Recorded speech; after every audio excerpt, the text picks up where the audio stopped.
nothing changes.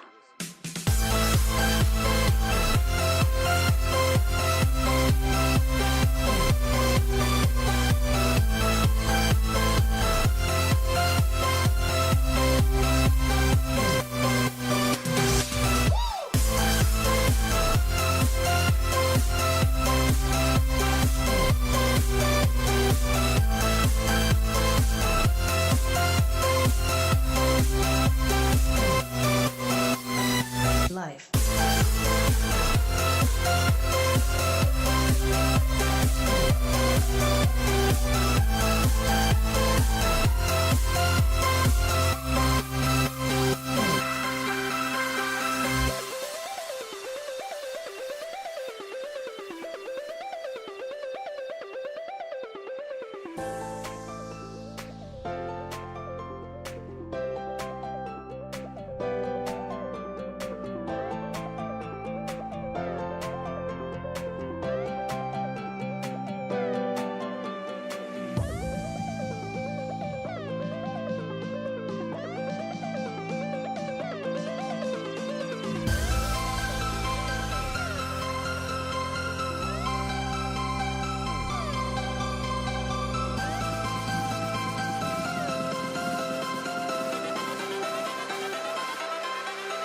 Life.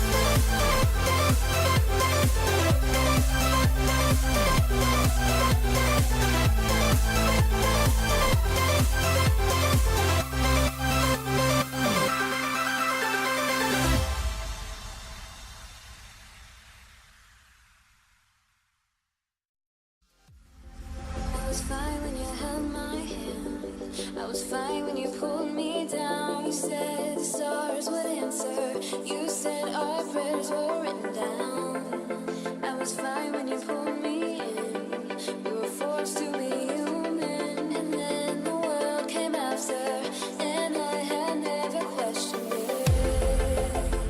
And they said it was wrong.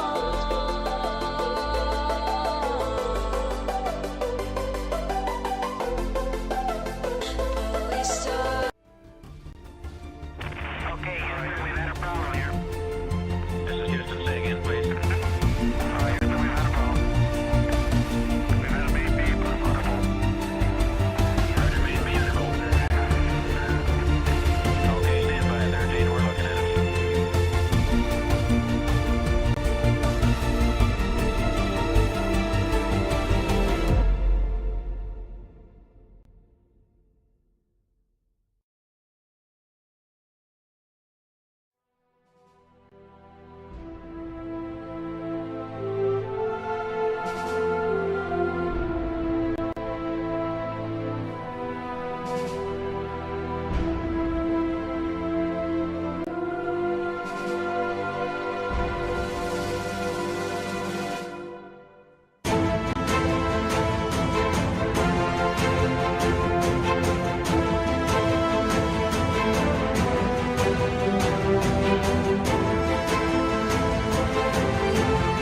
Week number 2 of Ozo Gaming's Galaxy League. I am your host and play-by-play caller, Harambe. Oh, wait a second, that graphic's wrong. Oh, that's right, it's Ye. So he's back. I know you missed me, but you only had to wait 7 days, folks. I am back on the cast today for Ozone Gaming, and joining me on the caster desk today, my good friend How I Met Your Table. I'm going to stick with Abel today just so I don't have to repeat that long name. But Abel, how we doing, my friend? Boy, oh boy, am I excited to be here tonight, except for the fact that I have to cast with you. That's a little downside there, but you know what? At least we're getting the dream team going on earlier this season, huh? I know. You gotta live with it, but we'll figure it out. I know you really miss your boy Harambe, but I think we can get it done, just the two of us. What do you think? It can be done. It can be easily done. No rush. I We don't couldn't need the agree Harambe. more. Yeah. I It's a think we'll dead figure meme it out. anyways. Very, very dead meme. Well, folks, welcome and thank you so much for joining us tonight here on Ozone Gaming, their Twitch channel for week 2 of the Galaxy League. The matches we will be featuring tonight. First, we will have Aztecs facing off against Ragnarok. Ragnarok looking to get their first win of the season. And then our second game tonight will be Nitrogen against Requiem. So make sure to stick around for that one in our second match of the night. A couple of things to get through here. Just want to thank everybody so much for joining us. Thank you to all of the management over at Ozone Gaming, Freelance, Smack, Sloppy Joe, Not Harambe, Abel. You guys, thank you so much for bringing me on, and I'm certainly excited to be here. Thank you so much to our sponsor. Our sponsors, League of Mentoring. They are an educationally focused server within the League of Legends community whose purpose is to offer quality coaching free of charge. The mentor team consists exclusively of mentors of Diamond 3 and above, all of which who've gone through a trial period in order to receive their role. League of Mentoring and their mentors are offering a broad series of specific tools designed to help you in your ranked endeavors, which mainly include VOD reviews, classroom sessions, lane discussion, etc., etc. For more information regarding coaching sessions, please click the League of Mentoring logo in our channel description to check out their Discord server. A couple more links down there for you guys as well. There's a link to the Ozone Gaming site as well as the Galaxy League just on those pictures in the description. Also make sure to check out the Ozone Atmosphere Gaming Center Discord server. That link is down there as well. And if you guys want to consider supporting us, best way to do that is always come around and watch our stream here every week on Wednesdays at 5 p.m. Pacific, 8 p.m. Eastern. Also consider throwing us a little follow, or the donation link is down in the description. But now as we get down to business here, we have Aztecs facing off against Ragnarok in our first game. And as I mentioned earlier, Ragnarok looking for their first win of the season. Just looking for your initial thoughts here, Abel, on this match we'll get to feature here at the start of the night. Who do I think is going to win? Just initial thoughts, not necessarily a prediction, but just... I heard something else. I'm sorry. That's okay. So basically, right away, I think for first game, it should be pretty interesting considering Ragnarok wants to get their first win. But I honestly think Aztecs team might be actually a little too strong for them, honestly.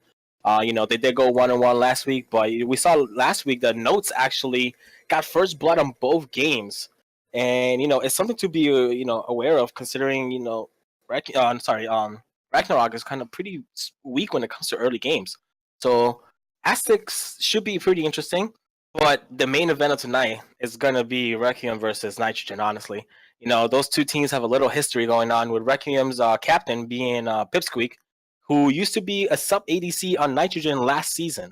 So that's something to, to keep in mind. Maybe Pipsqueak wants to get the revenge on Nitrogen. Maybe Nitrogen wants to prove them wrong that he wasn't part of their team, or so. But it should be a pretty interesting game. I couldn't agree more. Certainly excited to get into both of these matches tonight, but we can hit you with a little bit of a roster rundown here. We will have Aztecs on the blue side here for this first game. They've got Notes in the top lane, Princess, Zoe in the jungle, Inheritance, their stalwart in the mid lane, their ADC, Afraid of the Dunk, Radiant, their support, and then their captain actually substituting Aztec for Aztecs. And now on the side of Ragnarok, today's roster is going to be, top lane is going to be Aragon 97. On their jungle is going to be Org Crimson Kappa. Mid lane is going to be Org Denmark, ADC Second Amendment, and the support is going to be Org Captain Hook. With their sub Org Retribution, who knows if he's going to be shown in tonight, but we'll be seeing this. Yeah, definitely going to be interesting. You mentioned the early games, and with Notes getting those first bloods in both of the games for Aztec last week. I'm curious your thoughts based on the draft. Then for two of these teams, do you expect Requiem to pick a heavier, stronger early game composition to compensate maybe for their lack of play, or do they just stipulate we're just going to go late game? Our early games aren't strong, but if we pick scaling, that's where our strength lies, and we'll just play for that. Well, I think um, what they should definitely, what Ragnarok should be doing is getting their sync up with their top and jungle side. Like I mentioned before, Notes and got first blood on both games, so it's something that they should try to not make sure it doesn't happen. Because Notes can get that lead ahead, and he likes playing a lot of carry top laners. So it's something that they both have to be aware of. Um, Aztecs can definitely get the lead ahead on Notes and then transition that into a very strong mid game, go into it and win the game really quickly. But at the same time, Ragnar also has to focus on top lane, be like, hey, we got to shut down Notes. We can shut down their early game. We can shut down their mid game and win the game pretty easily. All right, I'm certainly curious to see. Definitely have seen some interesting drafts here on 8.2 with some of the changes.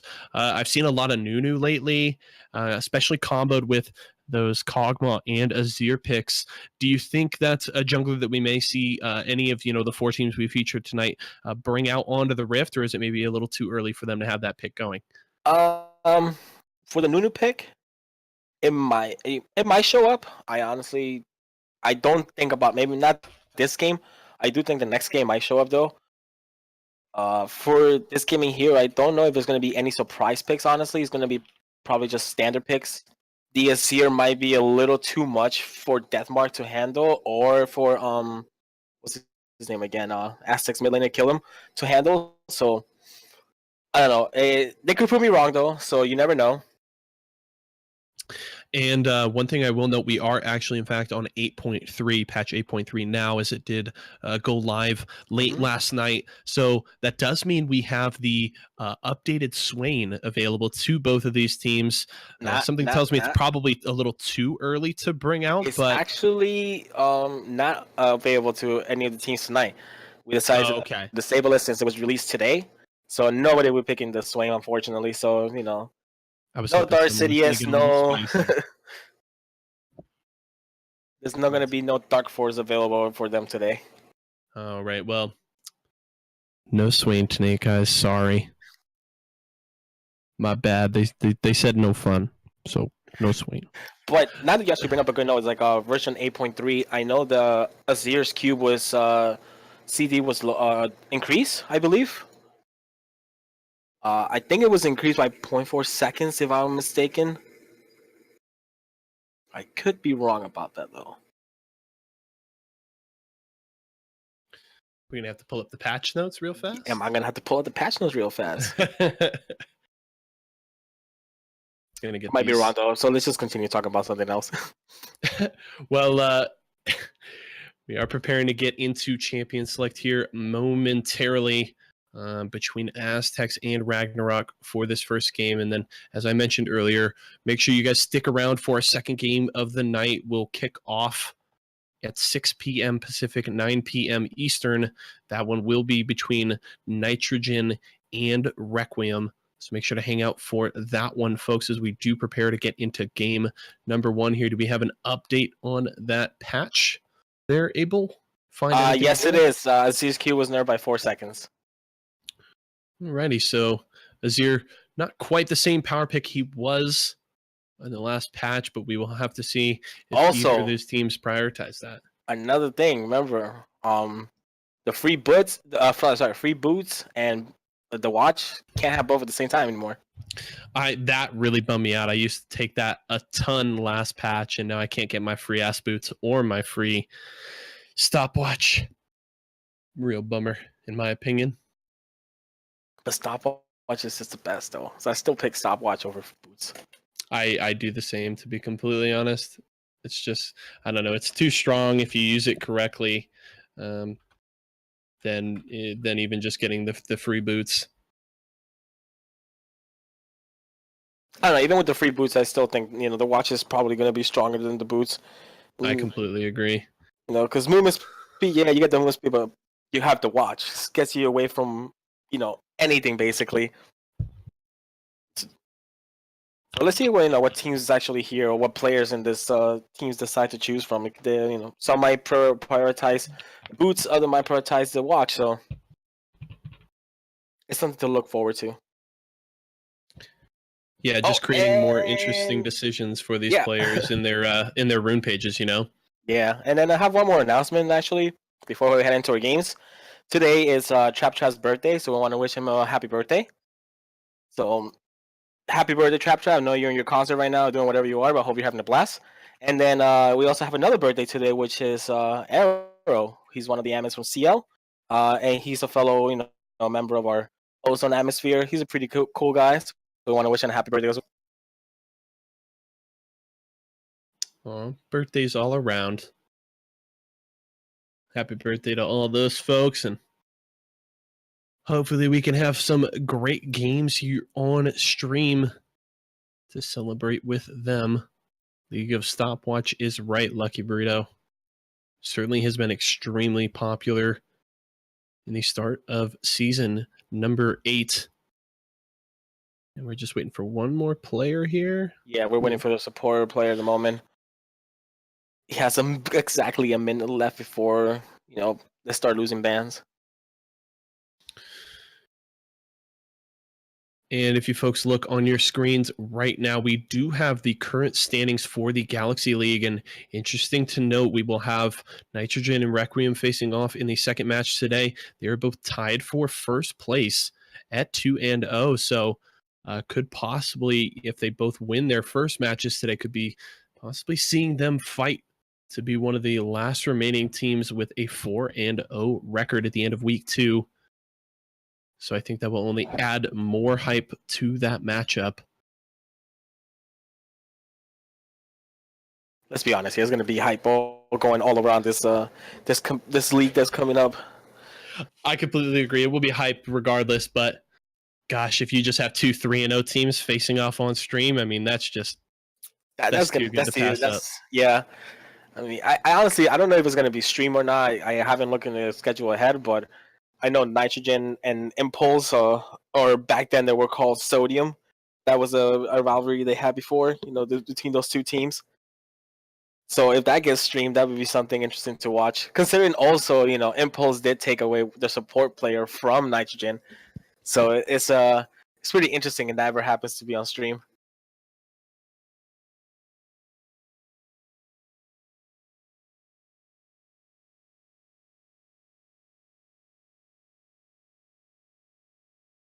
Alrighty, let's get these last couple players in here. I'm ready for some games, folks. I'm itching to get it going here. Yeah, we're waiting to see here. They have, if from 1 to 5 minutes, if the person doesn't show up between that timeline, is 1 ban loss. So let's hope this person gets here as soon as possible. Because I need some League of Legends action, man. Couldn't agree more there, Abel.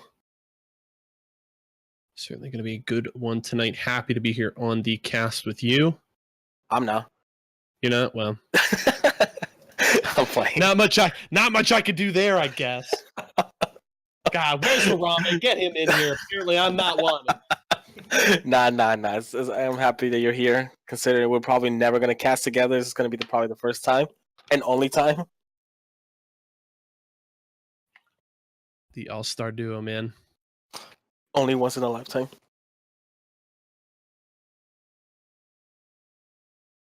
We're just a flash of brilliance. I'm sorry, dude. My flash is on cooldown. Man, where's the disconnect button from this? How do I leave this server? There's no leaving the server, man. You're stuck in here. Forever? No. Forever and ever. Please. You might as well just get away from the Twitch chat, help me. Get me out of here. They won't let me leave. You know what I thought was funny? I don't know, I probably told you already, how the other thing that you cast for, the ABL. Yes. How's ABL Esports? So it's like basically my name on it. Because ABLE, so it's like Able Sports. So I thought it was pretty cool. Yeah, we didn't do that for you. Are you sure you didn't do that for me? Don't get ahead of yourself. Are you sure? Yeah, I'm sure. Uh-huh. I think I'm pretty sure. So, how about LCS? Do you watch LCS? Does anyone in the stream watch LCS? Yes, I do watch LCS. I am actually finally all caught up. Took me a couple of days, but I'm all caught up on the recent LCS stuff. My CLG boys, woo, 3 in a row. CLG fan? Finally climbing out of the Wait. darkness. Yeah, so you're a CLG fan. Oh yeah, dude. For Oh years. boy, we just became best friends. Oh my man. Yes. Oh man. They're finally starting to figure it out. Oh. But next week, CLG versus TSM though. Oh man, I'm so nervous. How about I'm you not. folks in Twitch chat? I want to hear who you guys are rooting for in the LCS. I hope no one's rooting for Optic here. Or Golden Guardians. So it looks like we have a last sub-in coming in, and it's gonna be our own freelance subbing in for Ragnarok. Oh man, nice. So we can just flame freelance all cast? We can flame freelance all Yes. cast. But Oh. note to itself that Ragnarok will lose to one ban because of this. Ready, folks. We are just about ready to get into Champion Select here for this game between Aztecs and Ragnarok with freelance subbing in at support for the side of Ragnarok.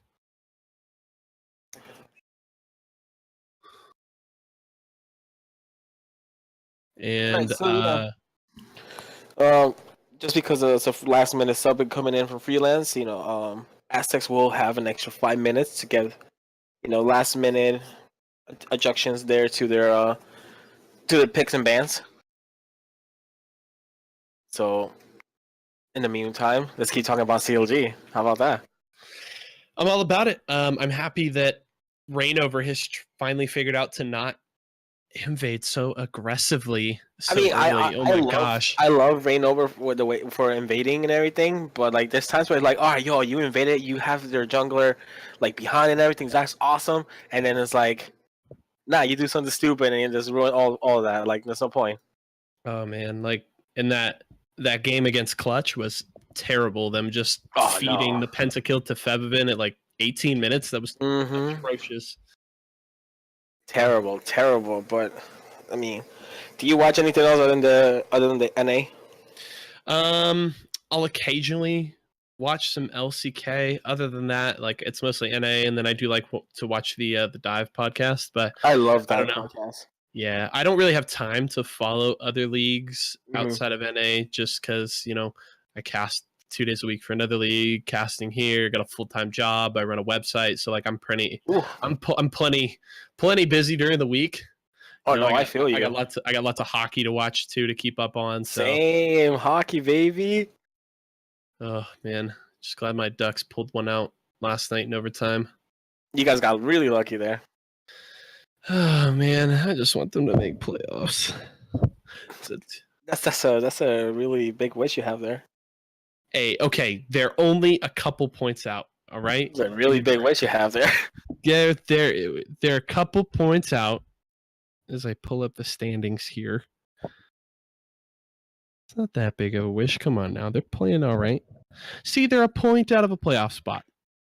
Just a point. Just a point. They can do it. I believe. Yeah. I believe in the heart of the cards. All right. Talking about heart of the cards. No, I'm playing. We're not gonna be talking about Yu-Gi-Oh here. Let's cover all of the games. Let's cover all season 1 to 5. Let's go. Season 1 was the best season. No, I'm playing. I'm not gonna start doing that. But yeah, folks, just a few more minutes. We're skipping season 6 and 7, I guess.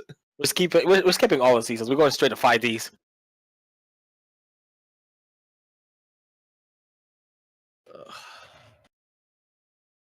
I was gonna wait for, a few minutes more until the team gets their last adjustments to pick and bans, and then we should be starting pretty soon.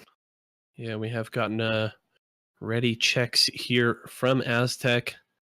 This looks like we're waiting for Ragnarok to get ready here. Their last preparations.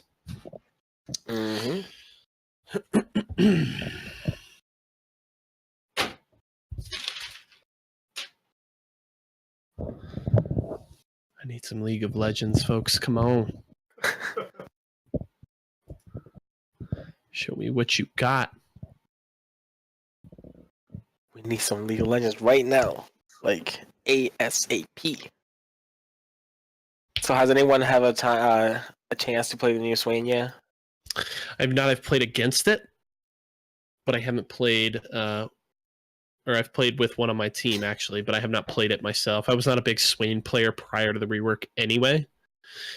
And I was just happy to read through the 8.3 patch notes and see none of the champions that I played touched at all. So other than the change to the boots rune, nothing It affected looks me, like which I was we're happy about. starting the game right away. Finally, we are into game, folks. Game number 1 here between Aztec and Ragnarok, and we will see Braum dropped away early in the ban phase here. Certainly a very strong support. I just love the fact that you turn your entire team essentially into CC bots with the concussive blow passive. It's something I've played a ton in solo queue because that's freelo for me. And it's still a pretty strong support pick, honestly. Like, and also, Freelance being one of support, it's also one of his strongest pick, considering Braum is just good all around, good CC all over the place. So it's a pretty good pick. But too bad it's banned now, so we're not gonna be able to see it. And we did see Ragnarok skipping their first ban there in the first phase. And a mid ban coming in. Yeah, I guess it makes sense dropping the Zed away from a mid laner called Deathmark. Not going to allow him to play. I mean, that. Yeah, I guess if your name is Deathmark, you can't really play Zed. You just can't let it happen. Come on. No, that would be silly. It's like, you guys have noticed my name is How I Met Your Swain on League, so you gonna let me play Swain? Nah. And another support band coming in from Ragnar this time is gonna be the Tarek.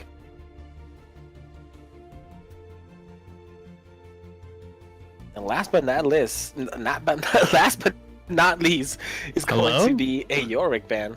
Hello? You okay over there? I'm okay over here. Yeah, the top laner certainly very strong in the split push and can be quite the menace in the 1v1 once he gets to that Triforce. So certainly a respect band there to Aragon 97's Yorick, and the Shen will be the last band there for Ragnarok. And now we'll get to see what Aztecs wants to prioritize with this first pick. That's a pretty interesting band, considering Notes is like very, very heavy on carry top laners and not tanks. Well, possibly, the Shen is very much a flex pick right now, very strong in the support role, so it could certainly be targeted towards Radiant. And yeah, the Camille there for Notes, as you pretty much predicted there with the carries. Yeah, I'm not really surprised at all. Consider Camille is probably one of Notes' most strongest champion on top lane at the moment. He did get first blood last week also on the Camille, so not surprised at all.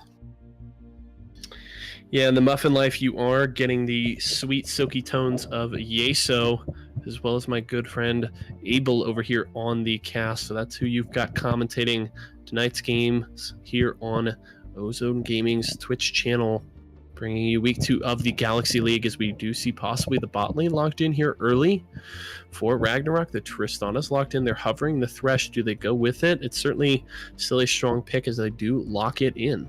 It makes sense. Most of the teams at the moment are first picking their bot lane with a top laner, or bot lane with a jungler, leaving the mid lane to be considered a counter pick at the end.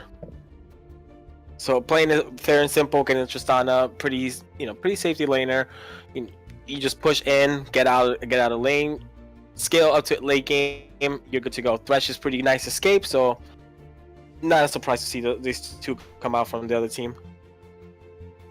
But now we do get a Sivir and Leona pick. Leona being such an aggressive support, with the Sivir who's also going to be honestly out pushing the Tristana in this situation right here.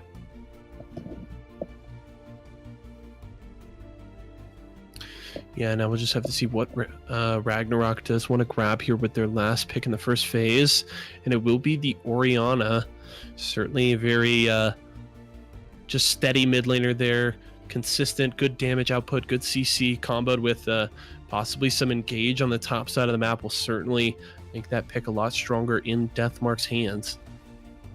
I honestly do not like the Orianna pick. I think Orianna is probably one of the weakest mid laners at the moment.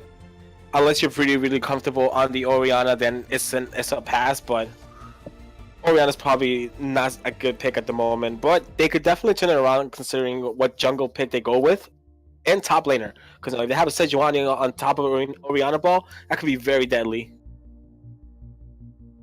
Yeah, and that Sejuani is still available.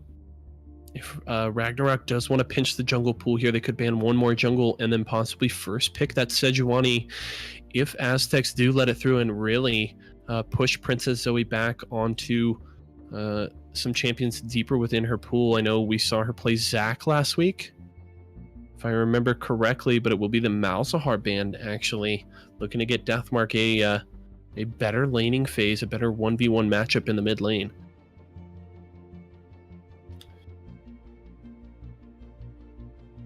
A triple top lane ban coming out from Aztecs now. Yeah, it really looks like they're trying to give notes here. A good laning phase and a strong matchup on the top side. He's definitely one of the carries for the Aztecs lineup, so certainly not a surprise that they want to give him the ability to get a good start to this game.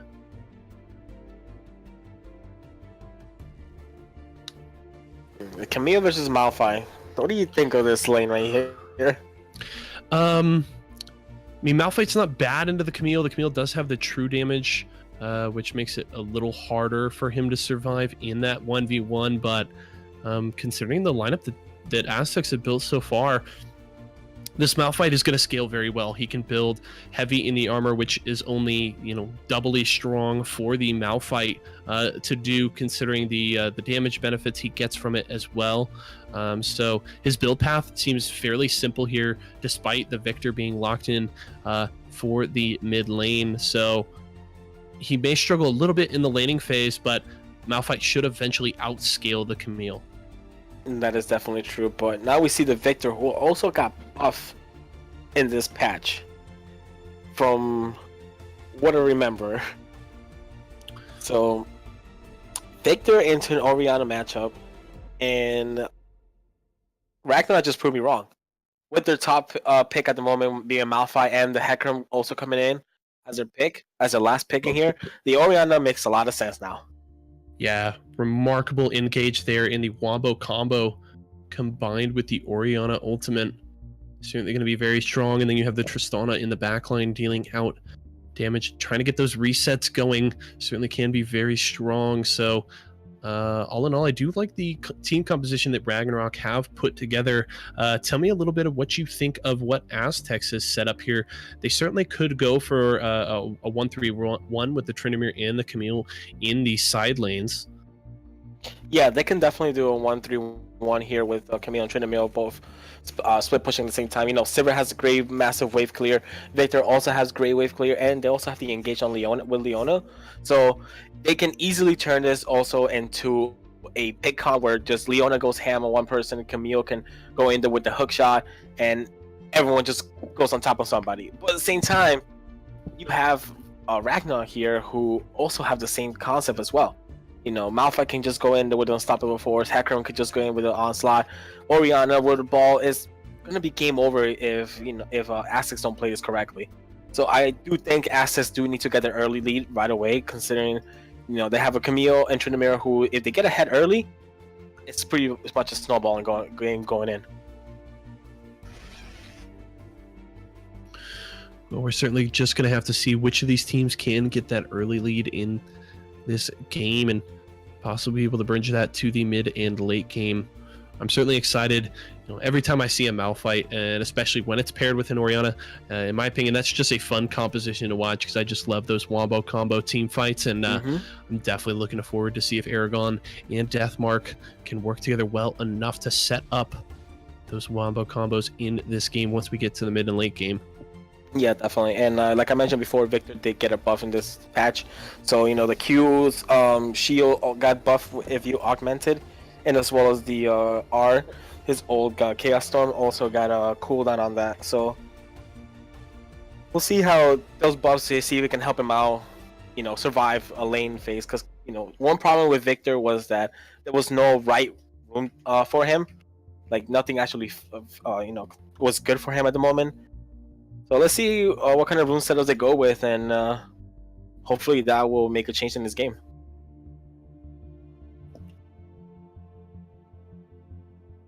Alrighty, Aztecs and Ragnarok. As we mentioned earlier, Ragnarok 0-2 at the bottom of the standings here in the Galaxy League, looking to grab their first win of the season here against Aztecs. And Aztecs hoping that they can get their second here. Possibly could go for a sweep tonight and move up to 3-1 if they play it right. They've got their top laner on that comfort pick in the Camille, looking to possibly get them carrying. And then that Victor, as Abel mentioned, recently buffed, so could be a lot on the shoulders of the solo lanes here for Aztecs as they try to deal with this death ball wombo combo composition that Ragnarok has put together. So let's hear it, Twitch. Who do you think is going to win this game? It's going to be Ragnarok, or is it going to be Team Aztecs? Hit that 1 for Aztec, hit that 2 for Ragnarok. You can't hit 3, Shrek.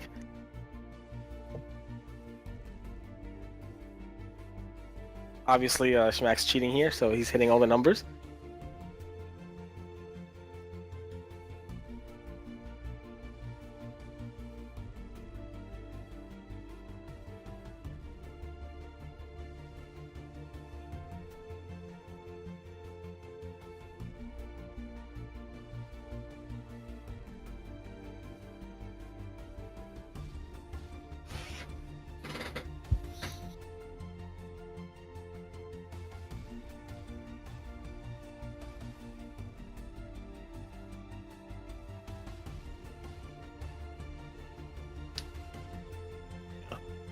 All right, we're gonna be loading into game at the moment. Just gonna look at everyone's rune setup at the moment.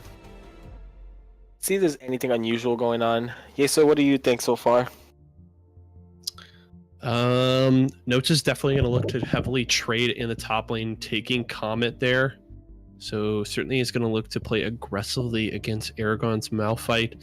I believe it's Phase Rush that Inheritance has on the Victor, which honestly sounds about right, combined with the movement speed that he does get from his empowered Q, if I remember correctly. It's been a while since I played Victor. Q gets some of the empower, movement speed and also a shield.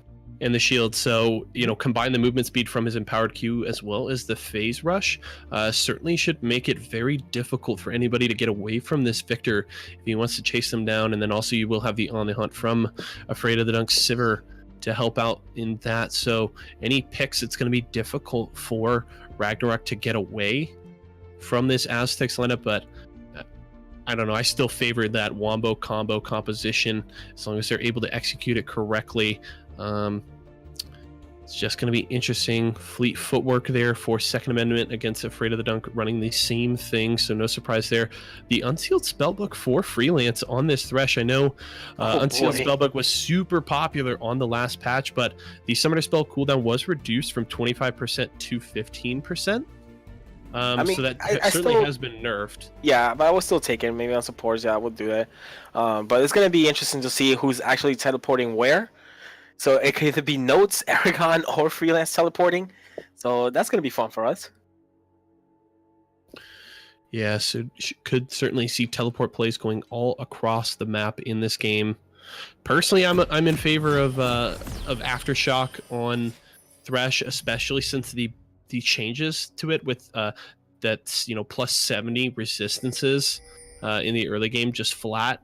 It is so strong in early trades if you can land your hook or your flay. So yeah, it's really strong, and then this is probably something we're going to be able to see from Radiant, considering he did take it. So oof.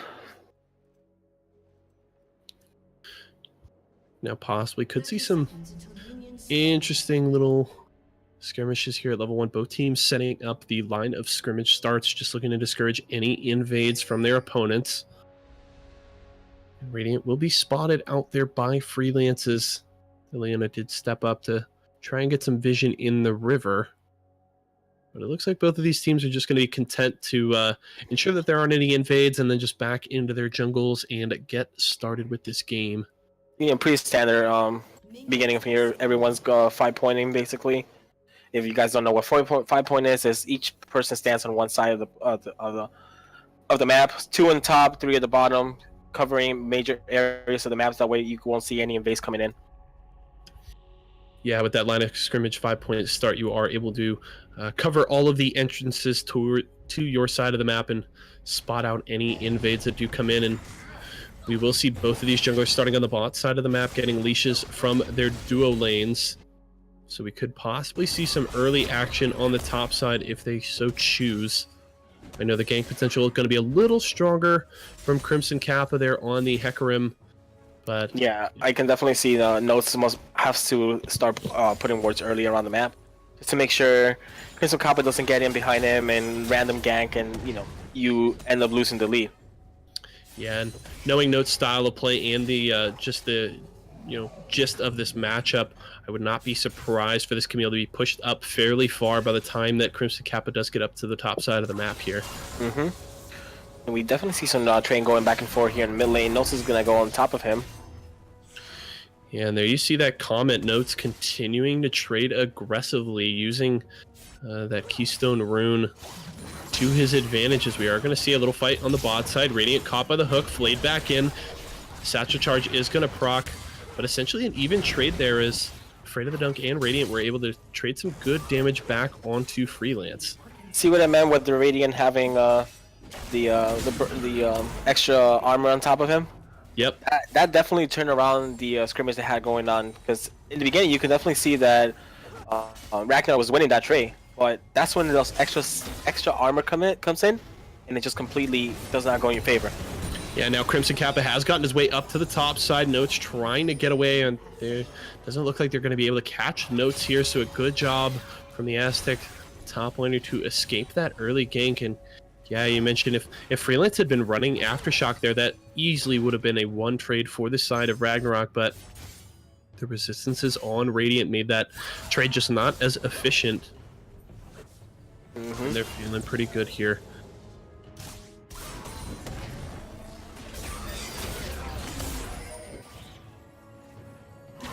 Just basic trading going on in the top lane. The same time as mid lane, but this time Deathmark's actually winning the trades here. Victor not being such a super strong early laner, so it takes some time for him to get into the game.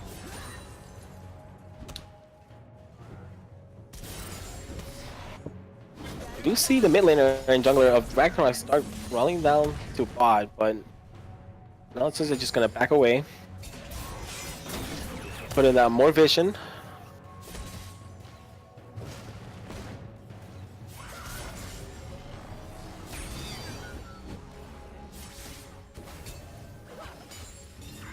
Now Crimson is going to work his way down here to try and clear out this vision, as he did use the Scrying Orb there.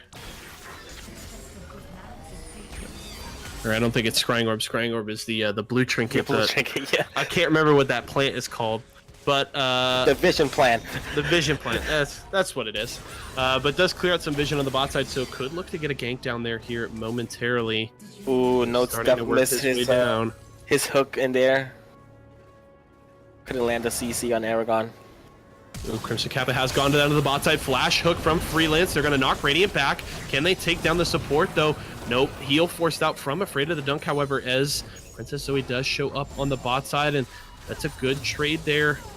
Flash of the Thresh for the flash and heal of the bot lane of Aztecs. So good job from Freelance and the Ragnarok lineup there on the bot side, trading summoner spells. Yeah, good job on Crimson actually, maneuvering his way around there. He got around one of the wards, but he did end up getting caught by one ward near the bush, which I'm surprised Aztecs didn't see him quickly enough to actually disengage. But either way, summoners were down.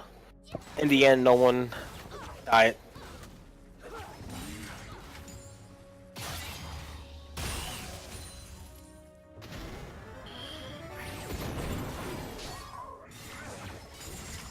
Crimson Kappa's definitely moving around the map a lot. Considering Princess is always going to be just trying to scale her way up to level 6 to try to get some ganks going in, while Crimson Kappa can just take advantage of it and go for early ganks.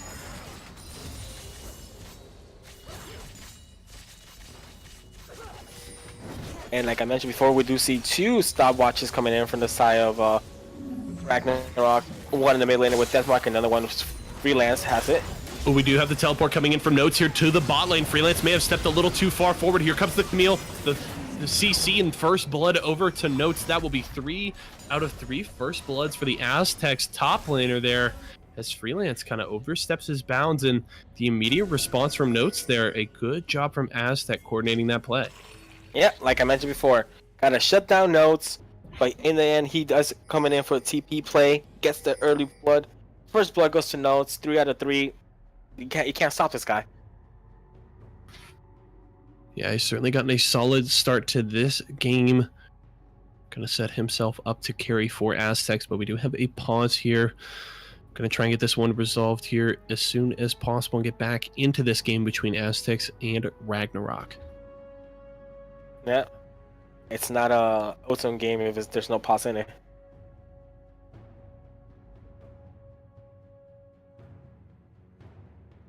So while we pause, once again, I'd like to thank League of Mentors for sponsoring us here today.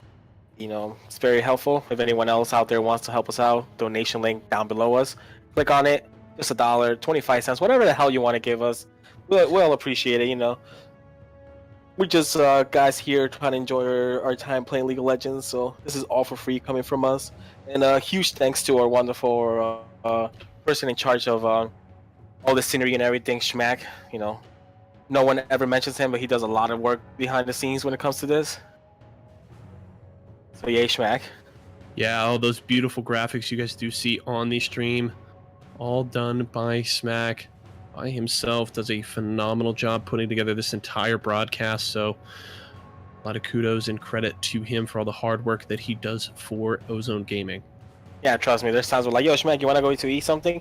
Nah, he's working on his damn stupid things and whatever. He's making scenes, doing graphics. It's okay, though. Oh, man.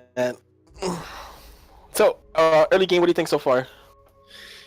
Not many surprises. Notes playing aggressively in the top lane and does get the teleport down to the bot side to get the first blood. Crimson Kappa has done a good job of trying to have a presence in all the different lanes so far, and has been able to force some summoner spells out, and hopefully will continue to do so.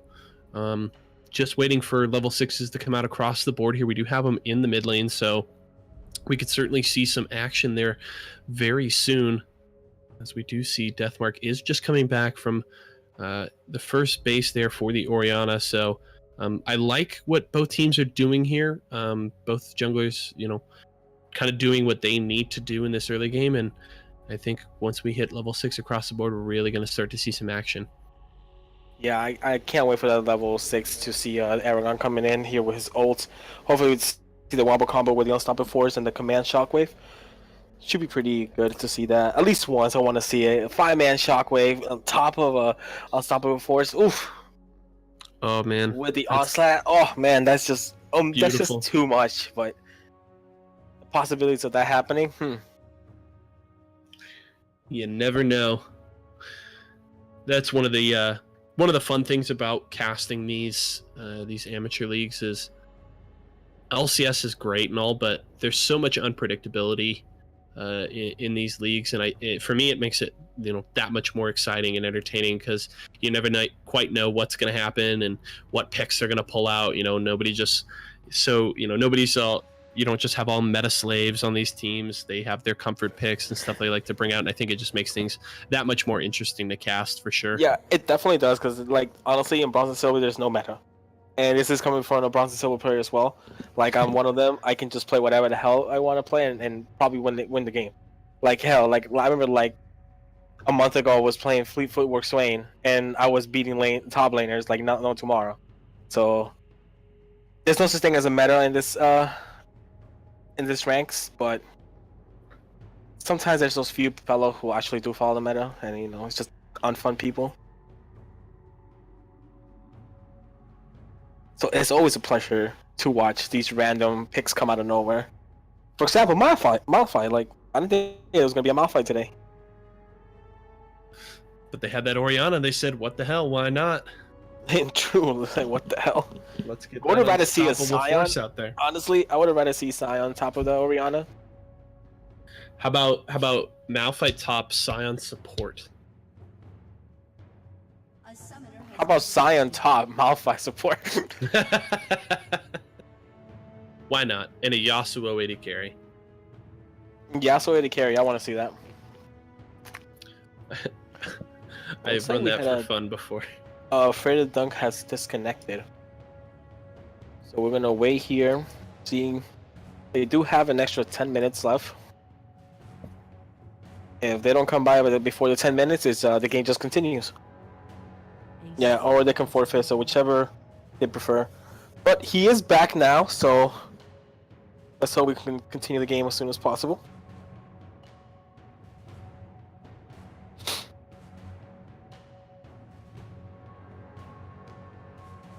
I did not notice this, but Aragon uses TP to go back to lane. That is something to keep in mind now, because with both top laners have no TP, one used them to start a fight, while the other one used it to go back in lane. Yeah, it does make sense. Notes was doing a good job of bullying Aragon out of the lane and was consistently keeping it pushed up, so I'm guessing Aragon did not want to lose, a large chunk of farm, so did use that teleport to get back up to his lane and make sure that he was able to keep up with the Camille. Because now, not only was he getting behind on farm at that point, has been able to recover a little bit now, but with that kill going over to Notes, does have now about a 300 gold lead, which could only get bigger if he continues to play aggressively on the top side. But we are going to get back into game here, folks. The game is unpaused, and we are ready to go here between Aztecs and Ragnarok, just hitting 7 minutes into this game. Yeah, and that looks like Freelance has changed from Exhaust to Ignite. So Freelance coming in with the Ignite, trying to make a play here, trying to get the lead on their team.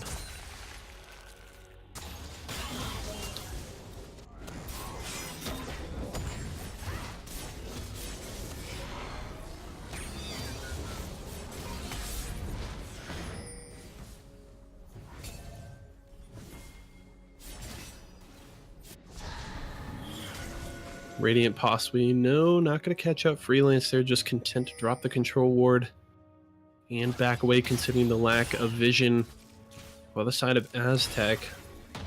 Now Aragon has arrived in the mid lane. Do we get the combo? Does he go in? No. Gonna have to be a tower dive. No, smart play. Good job from Ragnarok. Just back away and not go for the tower dive there, as it would have been very, very risky into the Victor. But good to see Aragon trying to make some plays across the map now that he is level 6.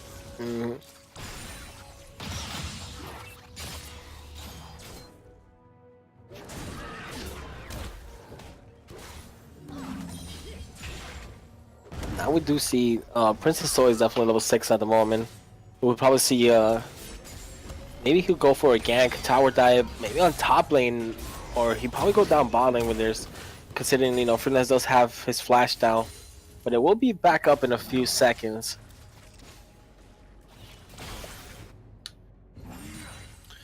Yeah, I'm expecting some aggression here from the Ragnarok bot lane here in the next few minutes, considering Freelance did swap over to the Ignite. So with Crimson Kappa about to get level 6, could certainly see a gank towards the bot side here momentarily.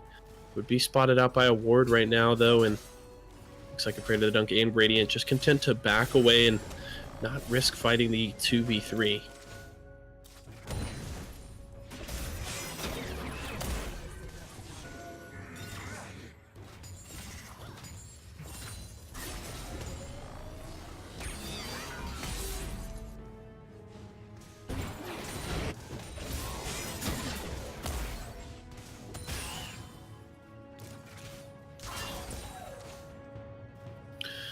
Oh, now here comes the Hecarim, the flash, hook, Good job to land it onto the Leona. Now they're going to go for kills. Ultimate will stun the Thresh. Radiant trying to get out of here. The Buster Shot, one more auto attack to heal, but it's not enough. Freelance takes the kill on Radiant.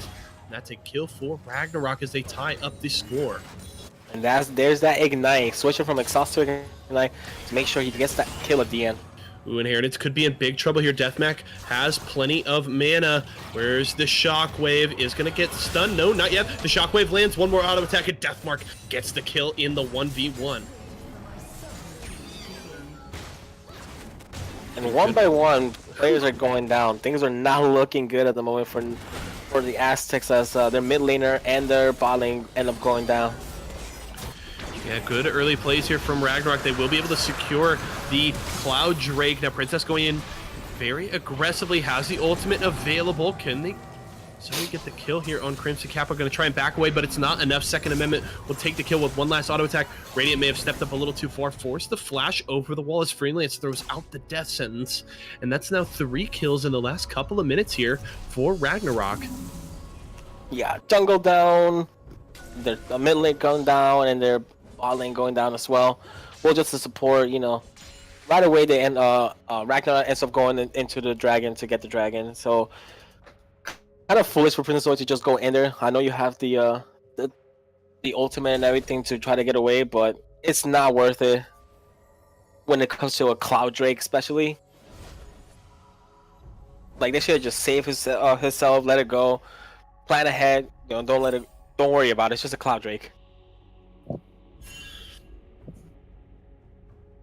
Yeah, it definitely would probably be a good idea for Princess Zoe to temper that aggression a little bit and try and find some better fights, possibly get better numbers before going in as aggressively. But Ragnarok now just a small lead at about 700 gold here. But with the Cloud Drake and a few kills in their pockets, they're certainly going to be feeling a little bit more confident here as we get our way closer to the mid game.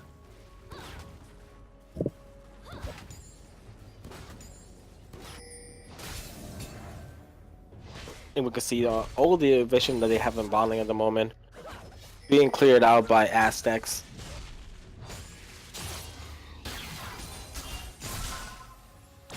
We do see Deathmark now has the Morelos, so this can definitely prove some problem to Inheritance. Inheritance trying to chase down Deathmark here. Where's the Shockwave? It is available.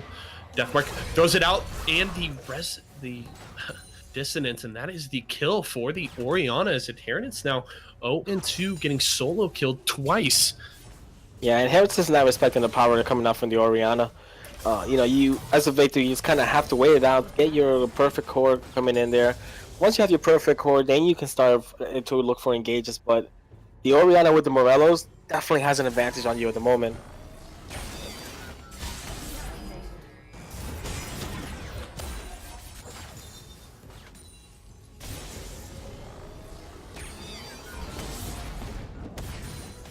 Looks like true damage is coming in to help Notes at the trades, but Eragon now with the Cinder Hulk, well, the Cinder actually is going to be able to get some traits going on there. Yeah, we do see Crimson Kappa hovering around the bottom side. They do have Tribush control warded, so Aztec does not have full information here. The hook will land. No spell shield for Afraid of the Dunk. Ultimate drop. Can they get the kill? Afraid of the Dunk trying to run away. Very low. Force the flash. The ultimate from the Hecarim, and that will take down the Sivir. Now Second Amendment gets the reset. Able to rocket jump out of the way. And good job from Deathmark here to roam down. Ensure that they get their support out alive. Ooh, Freelance could be a little too aggressive here. Gonna get caught by Notes, and Notes will take the kill. Now here comes the re-engage. Second Amendment in a little too far. Shockwave will get some crowd control onto the side of Aztec. Good Buster Shot will knock away the Leona. Now Notes trying to chase down. Good protection there from Crimson Kappa, and Ragnarok is actually going to be able to escape and not lose more than just their support. A good play there by the side of Ragnarok. Yeah, good play going on there, but Ragnarok now does have the advantage on top side. Knows this, uses TP to come down and try to help as much as possible. And they're getting one kill for it, but I do feel like Notes could have just used his ultimate to get on top of the Orianna, just to make sure she doesn't get away. And from this situation right here, probably going to get the first tower on top lane. Yeah, we do see Inheritance working his way up towards the top side to try and stop Aragon here, and he doesn't have the minion wave yet to take down that tower. Does Inheritance go in here aggressively? Aragon does have the ultimate, but not a lot of mana. Looks like he would just back away. And now Crimson Kappa looking to continue to make plays on the bot side, clearing out some vision in the Tri-Brush, and could possibly look for a return gank here. Now, Deathmark and Freelance are pushing in the mid lane. Princess Zoe doing her best to clear out those minion waves, but it doesn't look like that tower will stand for long. Notes has arrived in the mid lane as well. Crimson waiting in the wings as Radiant has moved up here as well. Could see a good 3v3 fight here momentarily. And now we're going to go to the good old ARAM games where everyone's going to shove up mid, try to get a fight going on. But no, it looks like Aztecs team is actually going to start going down to bot lane, push it in, considering the Ragnarok's bot lane is now mid lane. They can get some advances going on. With Sivir being such a strong pusher, she could just push in into the tower, try to get as quick as possible.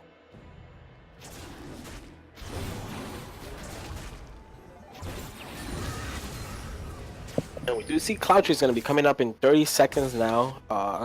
Aztecs is definitely setting up some vision around. Ultimate used by Notes here. The Hextech Ultimatum is going to lock down Deathmark.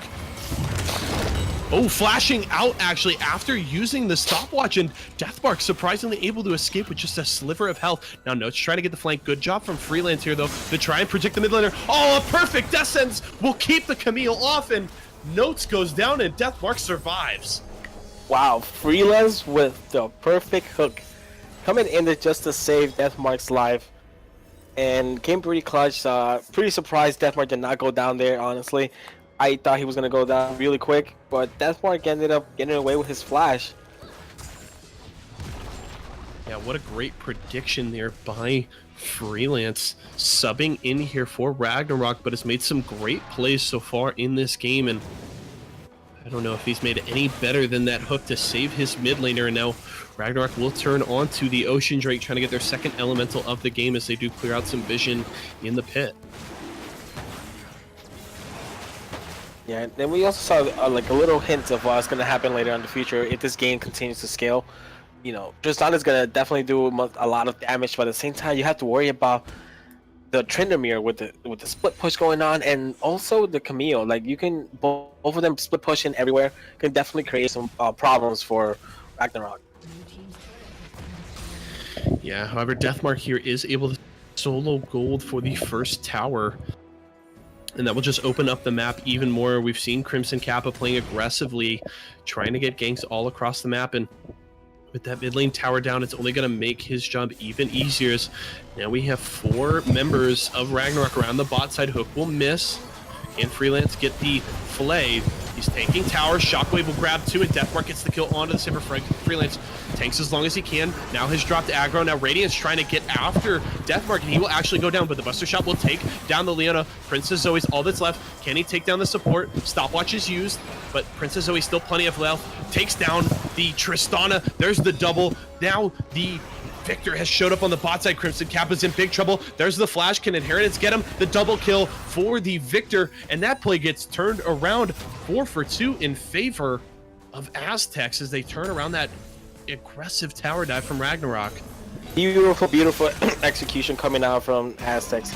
You know, I honestly thought it was all going to go for Ragnarok right away, considering the fact they played that pretty well until the moment that Deathmark ended up taking aggro damage from the tower.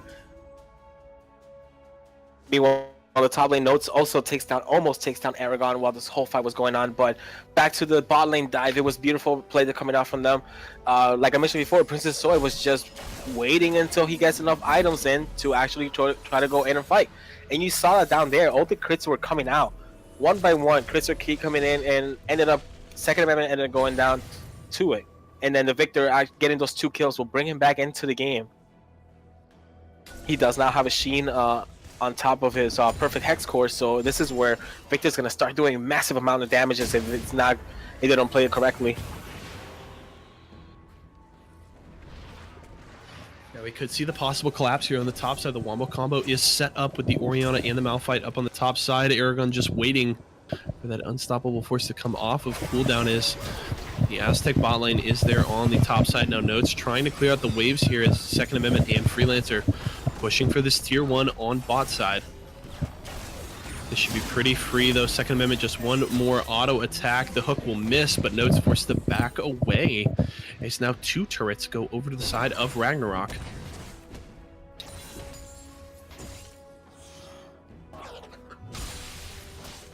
Yeah, 2K goal right now. Lead, 2K goal lead going on right now for Ragnarok at the moment. We do see them trying to get the top lane as well as quick as possible.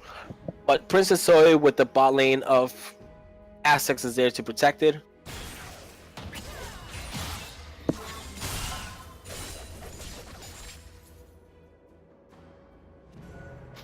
And Denmark now has a completed Sonia's Hourglass, so it's another escape for Denmark to go get away with.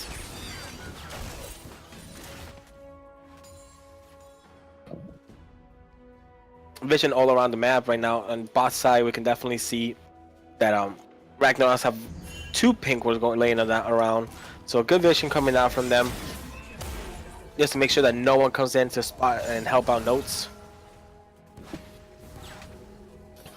And now we do see Deathmark trying to get down to this bot side. Princess Zoe is here as well and is just gonna try and get onto the Tristana. Hextech ultimate and drop down to Freelance. Not much he can do here trying to escape. Here comes the Orianna. Shield onto the Thresh. Ooh, good shockwave, and Princess Zoe goes down to Second Amendment. Note's forced to flash away. Second Amendment doesn't have the resets anymore, and it looks like the top laner is going to be able to escape, but good roam there from Deathmark to help save the support's life and turn that around into a positive play for Ragnarok. Yeah, Princess Zoe actually did have his ult. I guess he did not expect all the damage to come out from them and burst him that quickly. So, pretty tough situation coming from him, and now he has completed both of his sealed items. Wait, never mind, he sold one of them. He only has one now.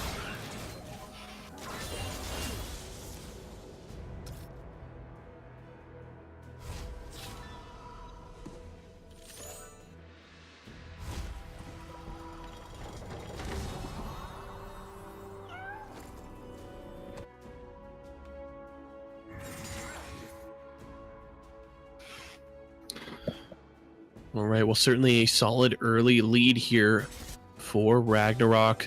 Plenty of kills onto their carries, 4, 1, and 3 on Deathmark's Orianna, 3, 1, and 3 on Second Amendment's Tristana. So they are certainly set up to scale very well into the mid and late game. And now the question will be, can they hold on to this lead and not open the door for Aztecs to get back into this game? Yeah, with the lead they have at the moment, Tristana being in 2 items at this point. 1 item up to Sivir. She can definitely do some damage in here, take down some turrets as quick as possible.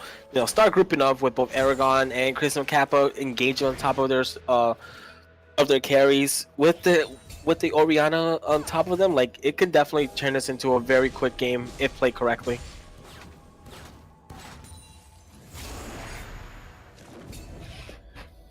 Now with the Infernal Drake here spawning. Ooh, they're going to go for Afraid of the Dunk. Shockwave will actually miss, as On the Hunt was activated by Afraid of the Dunk. And now it looks like Aztec is going to try and get the early start on this Infernal Drake. Princess Zoe is in the pit, and doesn't seem like Crimson Kappa or the Aztec, or the, Ragnarok lineup know what's going on. Princess Zoe may be able to just sneak this. They don't seem to know. And the Tryndamere actually able to grab that. Now flashing Wow. in. Ooh, could be possibly a little aggressive. Activates the Undying Rage, trying to retreat his Princess Zoe, but they're trying to get onto the backline. Hextech Ultimatum onto Freelance. Freelance is going to go down very low here, but there's the Unstoppable Force, and there it goes too. Deathmark is going crazy. Inheritance trying to retreat. Buster Shot will knock him away. Second Amendment, not enough damage there though. Gotta be careful. Can they chase down the victor? Princess Zoe is away. Can Deathmark gets this kill? Ooh, possibly going in a little too far. Good job from Second Amendment to save Deathmark from sure death as Princess Zoe goes down. It's 3 for 1 and Ragnarok back in control. Yeah, pretty steal coming down there from Princess Zoe, as she was just doing the dragon without anyone from Ragnarok actually realizing that he was doing it. But in that situation, like, you got the dragon, just run away. No need to engage on top of them. Their Tristana's ahead, the Orianna's ahead at this point. Like, just get the dragon, back away, reset, get some more items, get more CS, get more gold into you.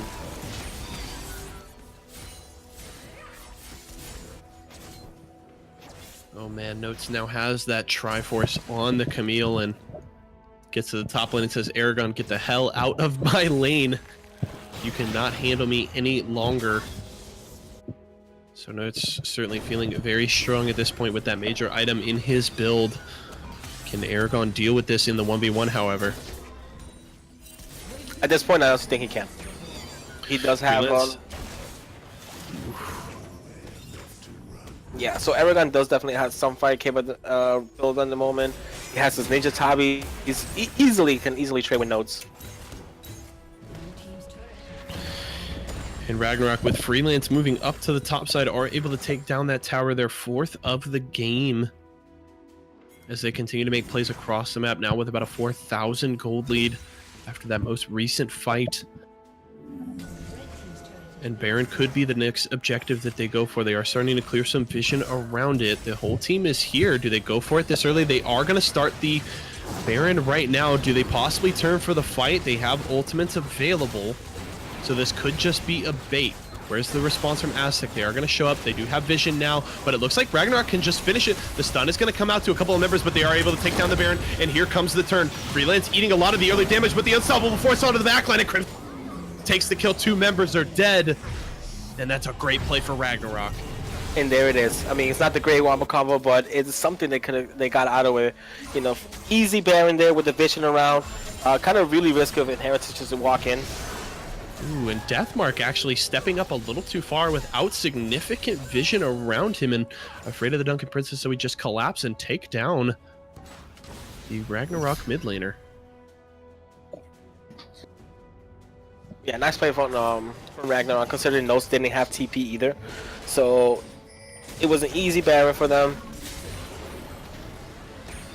Ooh, did Notes get that or did Crimson Kappa get it? They both have blue buffs, so I cannot tell. I did not check prior to that play, but Crimson Kappa is going to try and get on to Princess Zoe here in full retreat.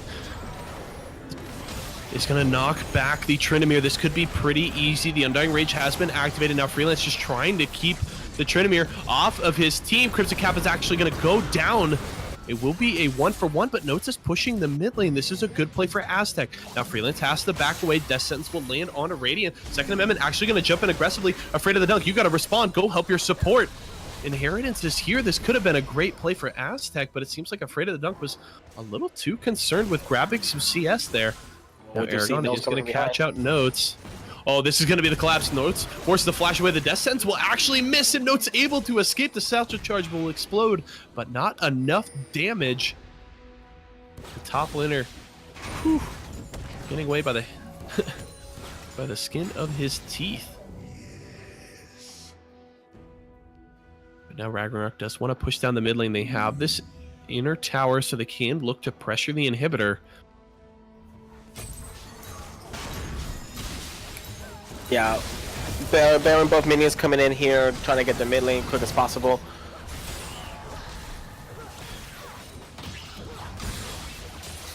No need to step up. Let the Victor and the Silver, you know, clear the waves as much as possible. Don't see why Princess Zoe and Radiant have to step up, take free damage for nothing. Now it looks like Ragnarok does want to move up to the top side. Still plenty of Baron buff time left. And could look to secure their 5th tower of the game here. Satchel Charge is on.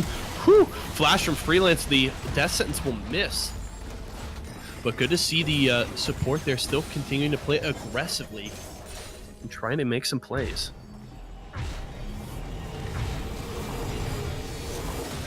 Everyone going back now.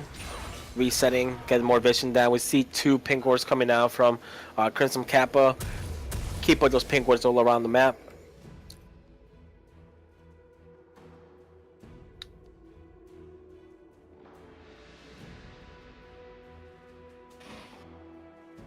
Yeah, all around control wards everywhere. Deathmark also has one in his inventory, as well as Freelance. 2 of them. You know, vision for them is pretty strong at the moment. Just gonna make it even stronger. And with dragon coming up in 10 seconds also, which is what kind of dragon are we gonna spawn now? It's gonna be an ocean.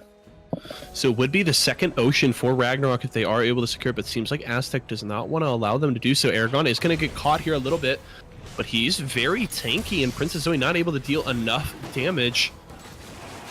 They are just going to turn onto this Ocean Drake. Can they secure it? Princess Zoe possibly going to come over the wall. Nope. Damn, that Ocean Drake went down really quick.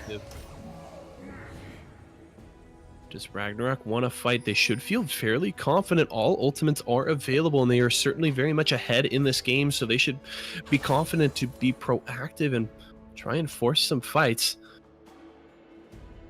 Freelance does have TP, so keep that in mind.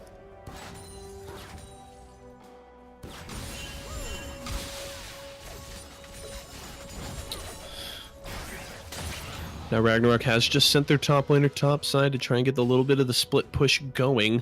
Looks like Priss and Zoe and Notes want to respond. Aragon could be in big trouble here with no tower to retreat to. The teleport is coming in from the Thresh to help out his top laner. This could be a fight. It's actually canceled. I don't know about that. You had your Hecarim collapsing as well. That could have been a great play, but decides not to complete the teleport. Freelance will miss the hook there on Inheritance, but here comes Crimson Kappa. Trying to get into the backline, is going to knock back Afraid of the Dunk. Jumping over the wall is Second Amendment, and down goes the Sivir. Now Princess Zoe trying to take down the Tristana. Here's the peel, though, and Aragon 97 will take down the Aztec jungler. Nice play by Crimson Kappa coming in here and getting on top of everyone. Now Ragnarok going to try and chase down Notes here. Doesn't look like the Aztec top laner is going to be able to escape. Does get over the wall, but he is flanked. This seems just like he's just going to be able to delay. Does go over the wall. Oh, man. You had the flank going there, Aragon. You got to keep playing forward. But instead, Ragnarok will just turn their focus to the mid lane and try and siege down this inhibitor tower. Yeah, Notes with the gray escape going on there. Freelance going to go in aggressively on Radiant. They're going for the tower dive. Shockwave will grab the support a little longer as the mid laner is already dead. Double kill to the Tristana. Freelance lands another distance. Notes trying to get away, but it doesn't matter. The unstoppable force will lock him down, and that's 3 members dead for the side of Aztecs as an inhibitor goes down in the mid lane. Yeah, not really respecting the engage the Ragnarok has on them. You know, they do with the Malphite ult. Crimson Kappa just pretty much strong at this moment, just getting on top of the victors, destroying them really quickly. And it looks like Ragnarok could possibly end the game here. Still only 2 members, 10 seconds on Radiant, and this could be the game. Ragnarok start 0-2, but their response is resounding as they go after Aztecs. They go for the win, and they will go 1-2 to start the season in the Galaxy League. Yeah, good game coming out from Ragnarok. They played how they're supposed to play. You know, Crimson Kappa coming in here with the early ganks, made it easier for everyone to get advantage in lane, and was pretty much a game over through there. You know, there was some times where Aztec actually was making a comeback, but in the end, Ragnarok was just way too strong for it. And now I have to ask you for your MVP vote. Strong play across the board there for Ragnarok. Second Amendment, 11-1-7 on the Tristana. Deathmark certainly played well as well. Some key shockwaves, but what are your thoughts on the MVP for that game there, Abel? I honestly, everyone played pretty well. Crimson Kappa with the early gangs coming in here, but I mean, I'm just gonna give it to Freelance. Honestly, I mean, his plays were all over the map. I know he's just a sub, but man, he made some plays, and then that play in mid lane where he saved the mid laner from Notes was just way too nasty. All right. Abel selecting Freelance, the substitute support there for most valuable player in that first game for Ragnarok. And we will have an interview with the Ragnarok substitute support here momentarily.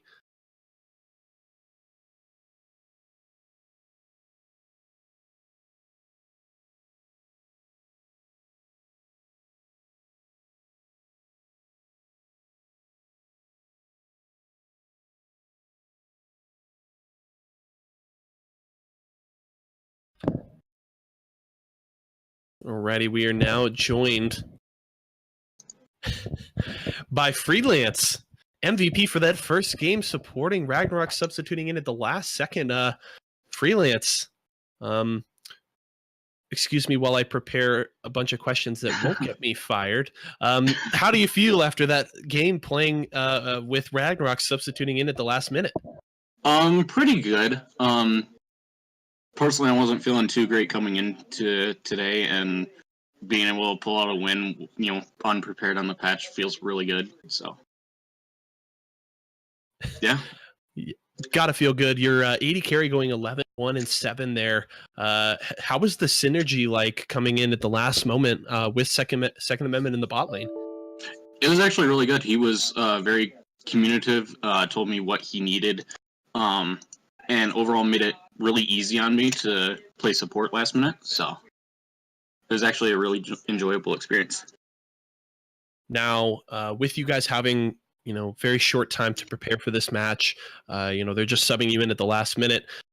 What was the talk like pre-champion select and in champion select, and kind of deciding what you guys wanted your win conditions to be and how you guys wanted to play? Overall, it was more of like trying to just stick to the comp that they had set up before, of like a hyper carry, AD carry, and just getting everything in their normal order, with having me fill in and just try and slot me in the best that they could. And overall, it worked pretty well, I have to say, for not having any practice with them at all. So, yeah, I couldn't agree more. Ragnarok definitely looked very good. A lot better in the early game that we have seen from them so far, and then bridged that to the mid and late game and did a great job to close out that game once they were able to build that lead. So, Freelance, congratulations on the win and the MVP selection. Thank you so much for joining us. And that will be all for our MVP interview. We are going to throw it to a short little break here as we do prepare to get into the second match of the day, folks. Thank you so much for joining us, and we will be right back.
Alrighty, ladies and gentlemen, welcome back. I am your host, Yeso, with the play-by-play commentary, and joining me again today, my good friend Abel, also known as How I Met Your Table. It's me. We just finished Aztecs versus Ragnarok, with Ragnarok grabbing their first win of the season, and now we are going to prepare for Nitrogen versus Requiem. Do we have an update on how their first games went, Abel? On Ragnarok versus Nitrogen and Requiem. Yes, Nitrogen and Requiem. Okay, so both of them won their games, so they're both now 3-0. Yes. So it's Awesome. going to be an exciting 3-0 versus a 3-0 team here, and also to give you guys a little history, the Requiem's ADC Pipsqueak, who was also the captain of the team, was a sub last season on Nitrogen, and now that Nitrogen also now have their original ADC back, which is utterly lost. You know, she was away last week, and she's been away for a month, I believe. So she hasn't really had that much time to play. But she came in here today, ended up winning their first game. So it's gonna be an interesting game going on here. You know, where we see Pipsqueak get his revenge on Nitrogen. Well, not really revenge, but you know, a win on top of it. Or will we see Nitrogen get a win on top of Requiem? What do you think? Gonna be interesting. I mean, we are seeing the battle of the undefeateds here. One of them, you know, whoever wins this will maintain their standing at the top of the Galaxy League at the end of week number 2. So certainly very excited to just see how this one shakes out between these two strong teams. But I want to ask you, we didn't really get to talk that much after. Do you have any final thoughts on that game that we had between Aztecs and Ragnarok there the first time around? Pretty strong game from Ragnarok. They definitely proved me wrong with the Oriana pick, getting one-on-one solos in there. So good stuff for proving me wrong.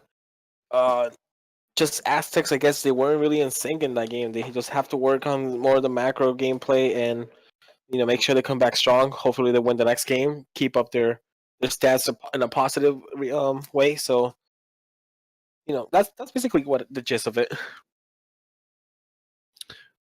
Alrighty. Just a couple of things before we get into this second matchup of the day.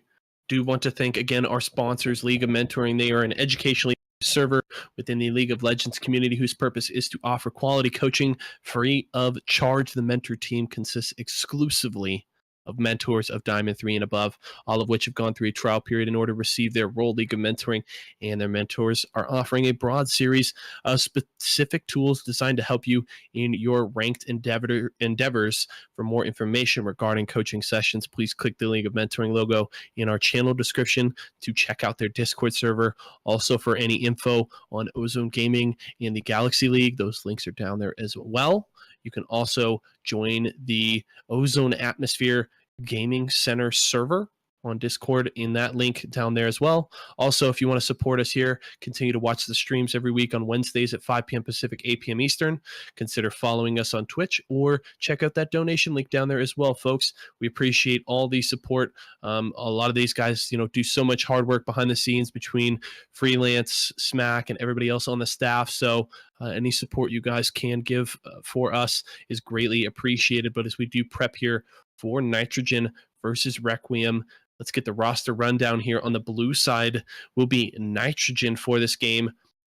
Terran Wanderer 69, their top laner. Brennan Ups is in the jungle. RD Zombie, their stalwart in the mid lane. Utterly Lost, as mentioned earlier, is their AD carry, returning to the lineup. And Nightfire, formerly known as One Man, now changed to Nightfire, their support.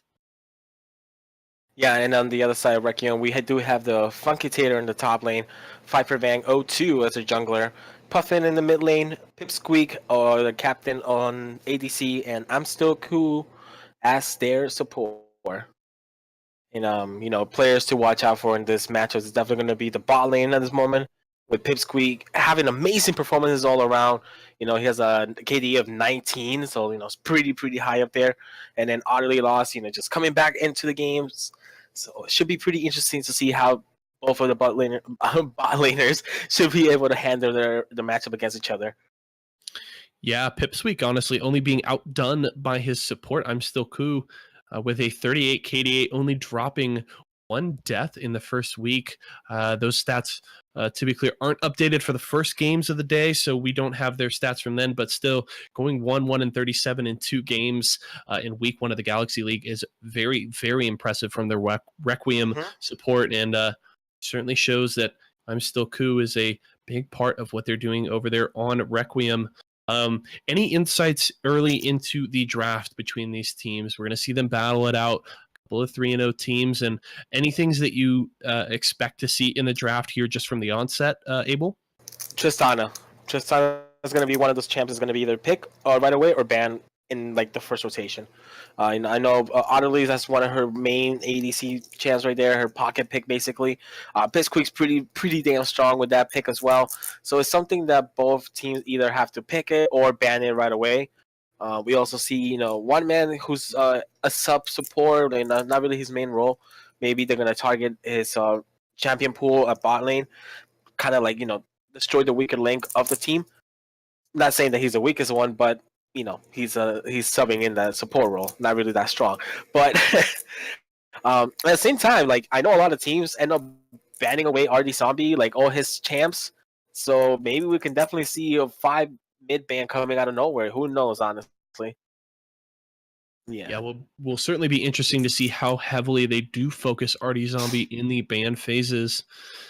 If you do so, if you do it right, you can possibly push him onto, his 5th, 6th, 7th favorite champions based on how you run the draft. So it will be interesting to see if Nitrogen prioritizes getting him a comfort pick early, or if they wait and Requiem punishes that in their draft phase. We will see that as we get into the game here momentarily, folks. Thank you so much again for joining us tonight. It was certainly fun to watch that Aztec versus Ragnarok game, and something tells me this Nitrogen versus Requiem match will only serve to add to the excitement and fun of tonight's cast. Yeah, definitely it's going to be fun games of casting here. And I still have that bet going on, Pipsqueak. If you get a Penta on stream, I will definitely give you any skin you want. So that's still going on. Same thing goes to Otterly. Screw it, Otterly. If you get a Penta in this game, you will get a skin.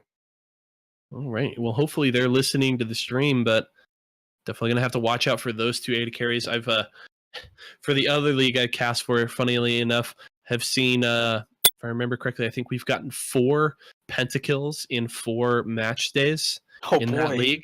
Yeah, we had 2 in one series last night from an 80 carry, and they've all been 80 carries. 3 pentakills on Tristanas and 1 on a Kog'Maw. So it's been kind of crazy to see all the pentakills coming out in that league, and I hope to see some here. We've certainly seen a couple of players come very close, and I definitely would love to see Otterly Lost or Pipsqueak get a possible pentakill in this game. But we are into draft here, folks, for this game between Nitrogen and Requiem as we prepare for the battle for first place in Galaxy League at the end of week number 2. All right, let's see the Tristana ban come in. Shen being taken away right away from Funky Tater. Probably considered one of his strongest champs on the top lane.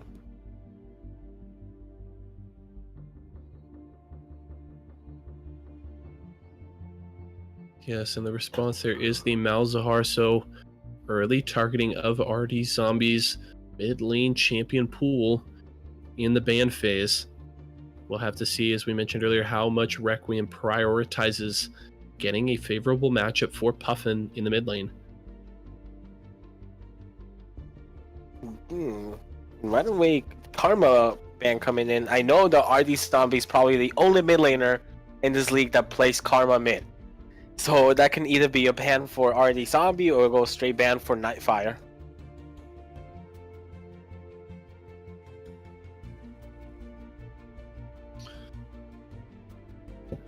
And the Braum banned away from I'm Still Coup.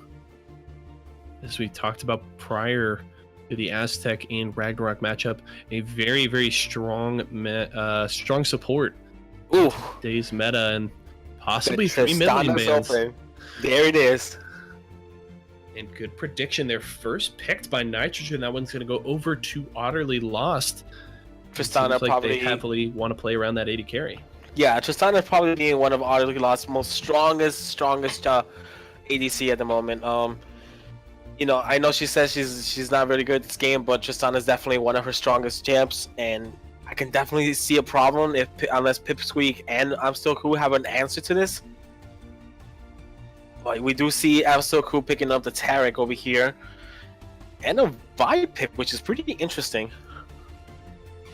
Yeah, I certainly like Vi, one of my favorite junglers, and certainly can, if you build her the right way, be very good at deleting squishies once you get to the backline, but not the strongest champion in today's meta, so going to be interesting to see just how comfortable Viper Fang does feel on that jungle pick.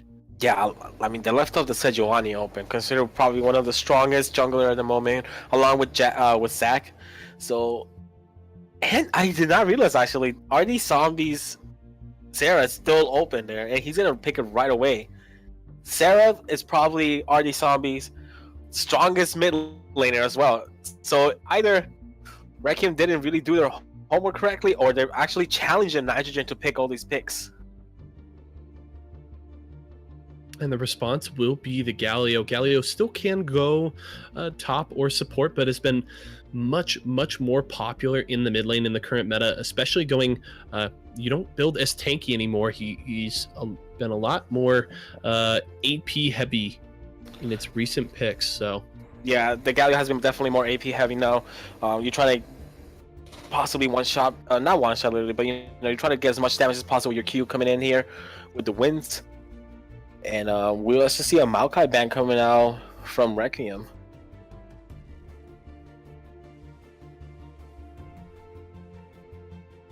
But from what I see from Requiem right now, they have a really strong all-in, or they're gonna just dive in everything. With the Galio all coming in here with Hero's Entrance, you know, increasing down the percentage damage that you take here. So, and with the Tarek also, the ult coming out can definitely mean bad business for Nitrogen.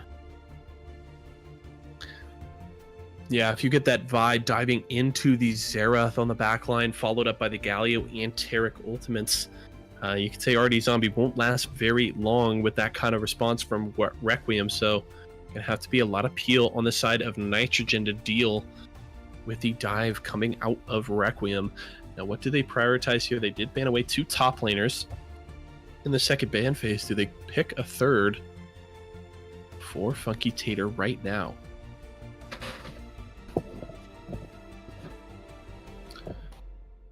You'll probably see the AD pick coming here. Yeah, Kalista being open, probably that's the hardest ADC to play.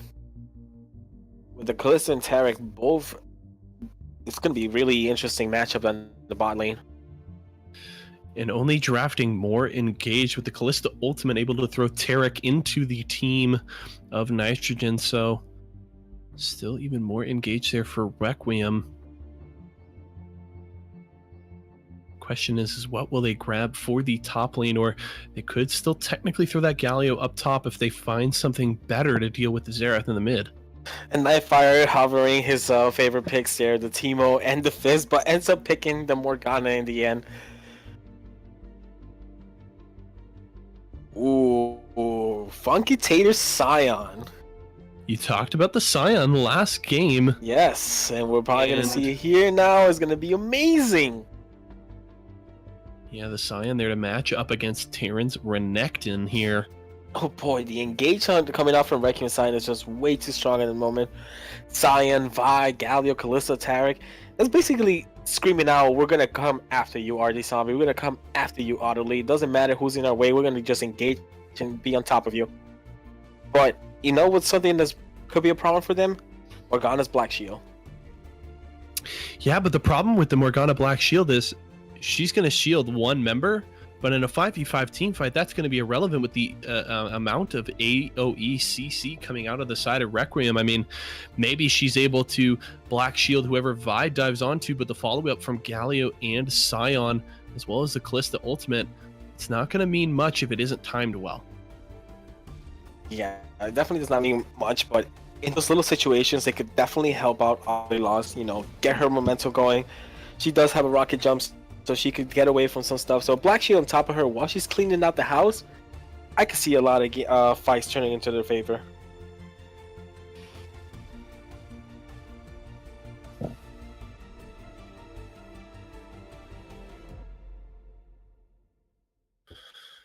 Oh man, I hate these spectator delays. Good draft here. More Yeah, spectator delays are just team probably the fighting. worst. Yeah, I'm just ready to get into game. I want to see these two teams duke it out.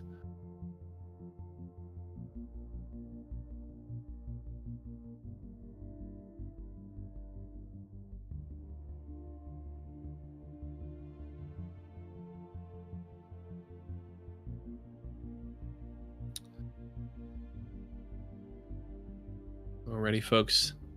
We here at the caster desk are going to take a little bit of a breath as we wait through the spectator delay, but get hyped. We do have the battle for first place here between Nitrogen and Requiem coming up momentarily. So get ready, folks.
Those who oppose me.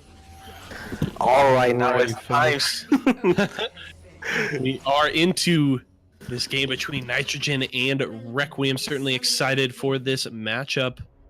As we do see both teams setting up that line of scrimmage. 5-point start here to ensure there are no early invades. Until minions spawn. Yeah, Abel, force- how you feeling? Nice and light and spry? Oh hell yeah! 4 stopwatches coming out from Nitrogen's side. It's gonna be pretty interesting to see. Maybe all those dive attempts that are coming out from Requiem or those all-ins will be stopped by these stopwatches. No pun intended, but let's see how this goes. But for real, all the puns intended there. Minions have No buffs intended. No buffs intended. All right, now we're gonna see this matchup. Pretty excited actually about this. Considering Nitrogen was one of my old teams, so of course I'm gonna be rooting for them. But I really Oh, like come on Pipsqueak's now. team. We're supposed to be impartial and unbiased here. Hey, I'm unbiased here. I like both teams honestly. Like both of these teams are probably one of my favorite ones in the whole league. All right, let's make this interesting then at the beginning. Who would you pick? Who do you think wins this game? This game, straight off from just stats and games, Straight off. I give it to Requiem. Requiem? Okay, how Yep. about this? Requiem wins. I buy you what the hell? I'll buy you a skin of your choice. Oh boy, I don't want no skins. Oh, come on now. All right, fine. So Nitrogen winner has to give you a skin. Yep. All right, that's a good deal. Let's do it. All right. There you have it, folks. We've made our wager here. Make your wagers in Twitch chat. Who do you think's going to take this one? Go Nitrogen. Alrighty, so we are into this game. Can't just tell the Twitch stream to say go Nitrogen. Not going to have any influence on this game. No influence at all.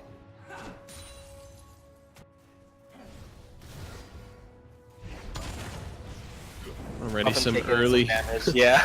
some early trading here. Artie Zombie taking the Comet and trying to play aggressively, getting Puffin fairly low here to start, but Viperfang has gotten into the mid lane, is going to force Artie Zombie back. Ooh, going to eat a tower shot there, but Artie Zombie going very low, is going to be forced to use that pot very early in the laning phase.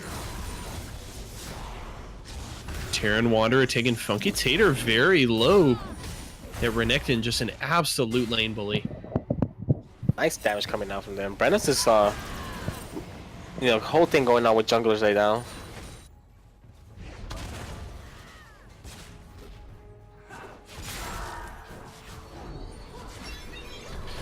And we are going to see a little fight here on the bottom lane. I'm still cool. Lance the stun and Nightfire forced the back way, and Puffin actually forcing the flash out of Artie Zombie in the mid lane. Artie Zombie didn't want to get taunted, very low on mana as well as health, and probably a smart flash there.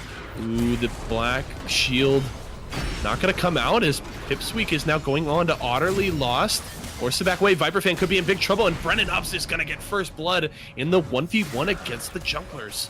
Nice first blood coming up from Brennan's. Out of all the people, I did not expect him to get first blood. Especially with the consistent trades going on in all three lanes in this early game. Yeah, definitely. We do see Randall's actually invading and to the other jungler's side. Making sure he takes as much camps as possible to try to make sure Viperfang is behind. But Viperfang's just gonna go down bot. No biggie for him.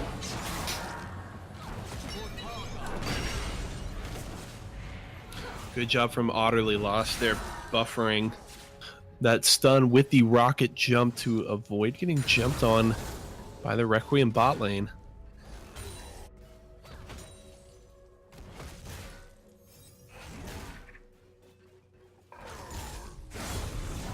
Now we are going to get a fight in the top side. Brennan Ups has arrived to try and gank Funky Teeter's away, but it's not enough. Terran Wanderer will get the kill. Will Funky Teeter be able to get him in return? Doesn't look like it. The Scion will go down, and an early kill on the Renekton as well on this as the Sejuani. And yeah, Nitrogen has got an early lead here 5 minutes into the game.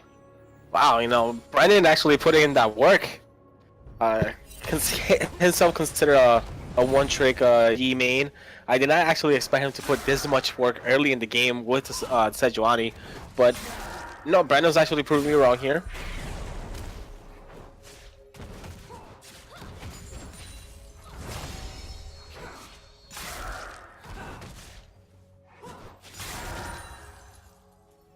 And now with that kill on the top side, the teleport forced out from Funky Tater for him to get back in the lane, and he has done a good job of pushing. Terran Wanderer didn't use the teleport himself, so we'll lose a little bit of a wave here on the top side as Buffin and Artie Zombie continue to trade in the mid lane. Ooh, Brennan Ups gets into the mid lane, forces the flash out of the Galio. Don't know if that was necessary, but Puffin seems scared enough to use that flash to get away from the charge. Yeah, I don't think that was a necessary flash coming out from Puffin. I mean, yeah, you got hit with the Q and probably once with the W. Like not much. Not like RD Zombie really can't do much on top of that. Ooh, and Terran's gonna slice and dice his way inside. He's gonna activate his ult. Yeah, it's Funky Tater going very low, but Terran not confident enough to dive the Scion under tower and will just back away, content to take the Scion down below a quarter of his health.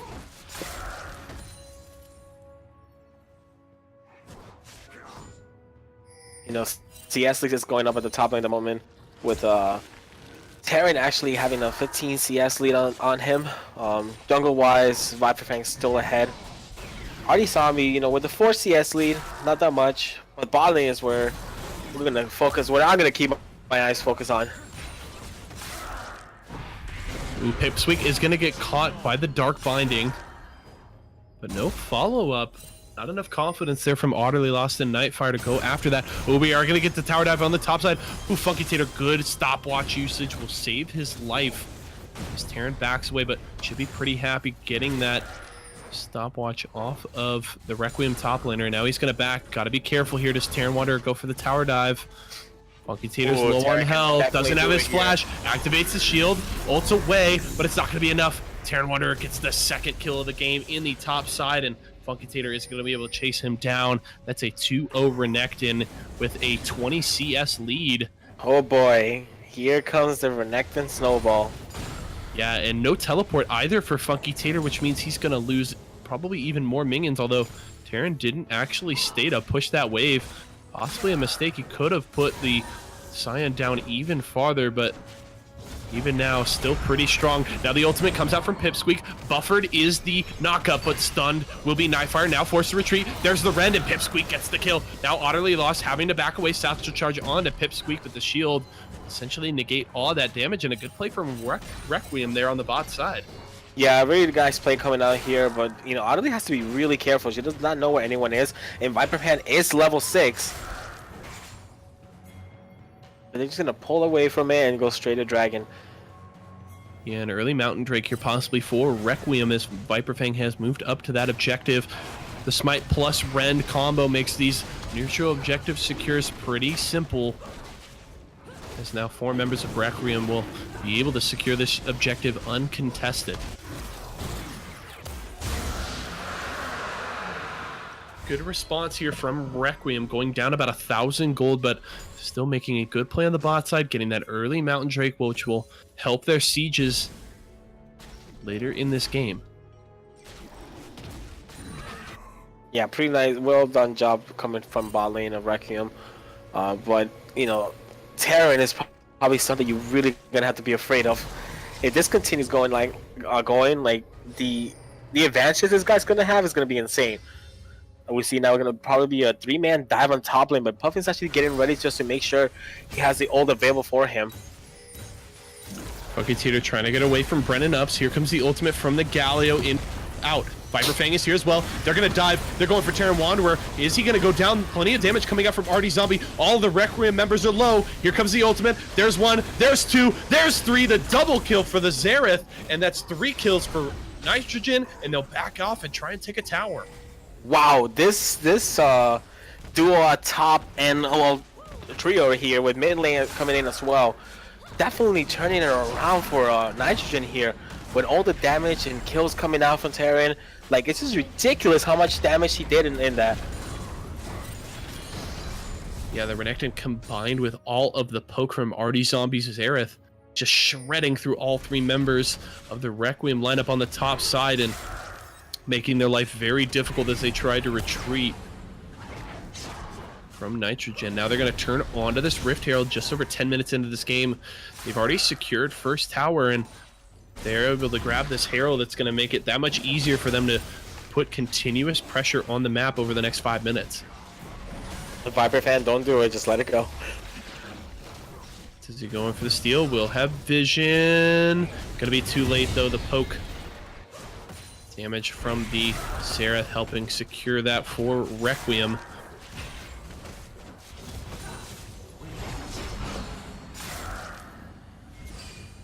Now we could see RD Zombie collapse on here. He has no mana. Flat tower is going to draw Viper Fang in. Stopwatch activated. Good job from RD Zombie to respond to that gank. And Viper Fang forces it back away. Now here comes the rest of the team. Here comes Brennan Brennan does get the knockup, forces Puffin away. Glacial Prison will land onto the Galio. Now there's the Renekton. Is going to take some tower shots. Viper Fang will go down. It's a 2-for-1, and they're fighting on the bot side as well. So across the map, a 2-for-2 trade. As Nightfire did go down in that 2v2 in the bot side, and Utterly Lost forced to fend for herself here down in the bottom lane. Yeah, it looks like bot lane is going to wreck him in his favor at the moment. You know, Pissqueak putting in all the advantages he has, a 20 CS lead at the moment. But RD Zombie and Terran are something to be worried about, because you know the Renekton can just easily jump on top of the Kalista and easily erase her.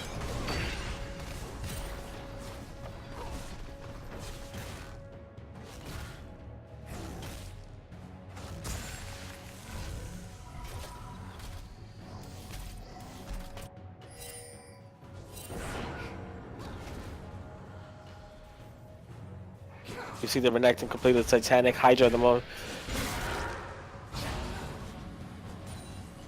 No, Nightfire has to do a better job with these Black Shields coming in, because they're definitely engaging when his Black Shields are down. Now Viper Hand and bot side, they're going to just look for the tower. Yeah, they could possibly go for the dive here. The ultimate is not available for Viper Fang, but now here comes the assistance. Terran is going to teleport down. Puffin is here as well, so they need to be careful. This is still a 4v3 until Brennan Ups gets here. They do have RD Zombie pushing in the mid lane, and it looks like Requiem will just back away as Puffin goes back to the mid lane to deal with that push.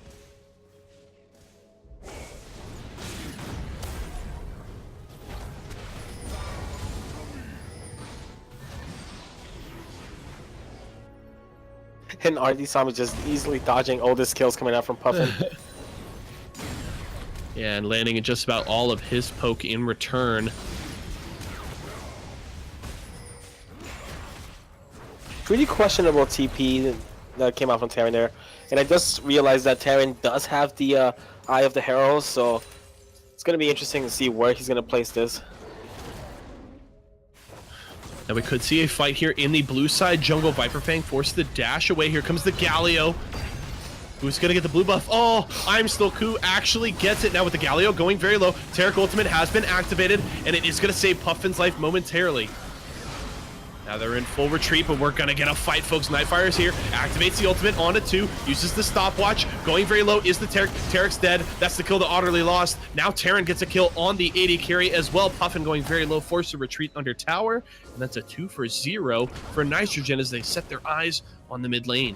Yeah, I did realize that Pissqueak definitely, instead of focusing whoever's closer to him, he went on top of Brennan, which led him away from his team.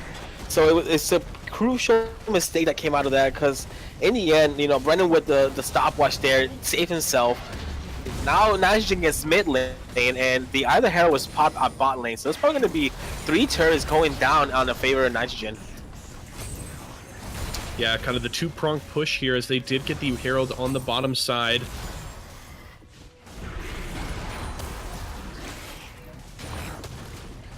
But it actually isn't going to be enough damage. The Herald taken down before they can secure that tier 1 on the bot side. So good response from Funky Tater getting down there to deny that push.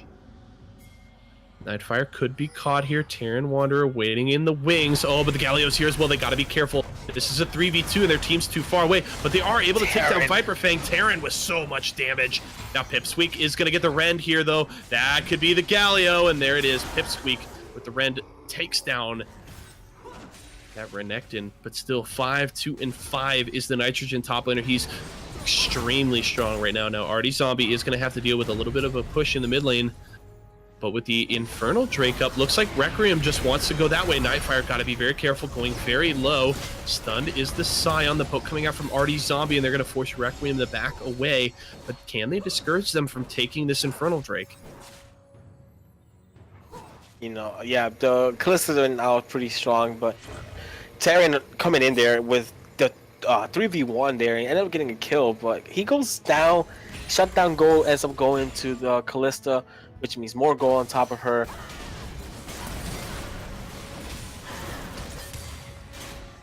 Uh-oh, Brennan Ups could be in big trouble here. Puffin has arrived, is going to go down, but they could get the kill on Viper Fang. The Vi, very, very squishy now. Artie Zombie activates the ultimate, trying to take down Pipsqueak, but not enough damage as of yet. Utterly lost. Needs to be careful. The stun is going to land. Here comes the Scion. Actually going to miss the knockup on Artie Zombie. Good black shield is going to save the mid laner's life as he does flash away, and Funky Tater just going to back off with his team, and looks like they're going to go for the Infernal Drake now.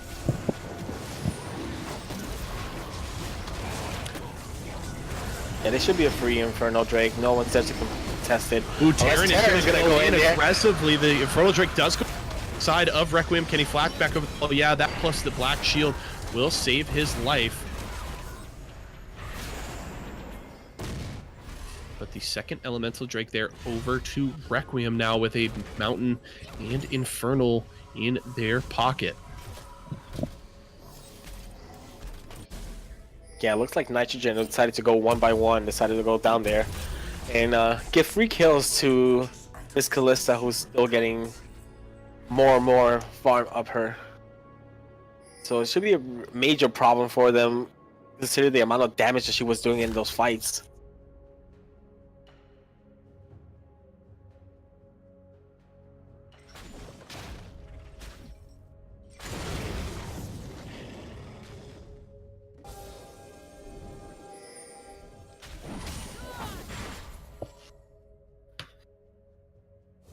All right, now we may hit a little bit of a lull here with a couple of towers down so far. It's going to be interesting to see where Nitrogen wants to make their next play around the map. Could be the bottom lane, but with Pipsqueak so strong right now, they're going to be hard pressed to win a fight there. Now Puffin has engaged onto Artie Zombie, getting after him, but Brendan Ups has shown up as well. Can they get the stun? There's the stun. That's going to cancel the ultimate from the Galio. Artie Zombie activates the ultimate, juked once, but not enough, as Brendan Ups will secure the kill. Now the 2v1 on the top side. Terran Wanderer doesn't have the ultimate yet, is going to be able to get tankied up, but is still able to take down Viper Fang before he loses his life. Oh man, the Vi just nowhere near tanky enough to deal with this very strong Renekton. Now the push is going to start for Nitrogen on the bot side. They've got 4 people here, so very, very threatening for a dive. Brennan Ups does not have the Glacial Prison, however. Yeah, without the Glacial Prison, Brennan Ups is not really much of a threat. I mean, they could do some CC chains here if they land everything correctly. Ooh, but here comes the teleport. Funky Tater has arrived. He does have his ultimate, though. And here they come. They're going to try and engage Brennan Ups and Nightfire, eating the early crowd control, flashing away as Brennan Ups. Can he get away? Dashes away, and it's going to be just enough. Only Nightfire going down there, so a good job from Nitrogen getting out of a very sticky situation.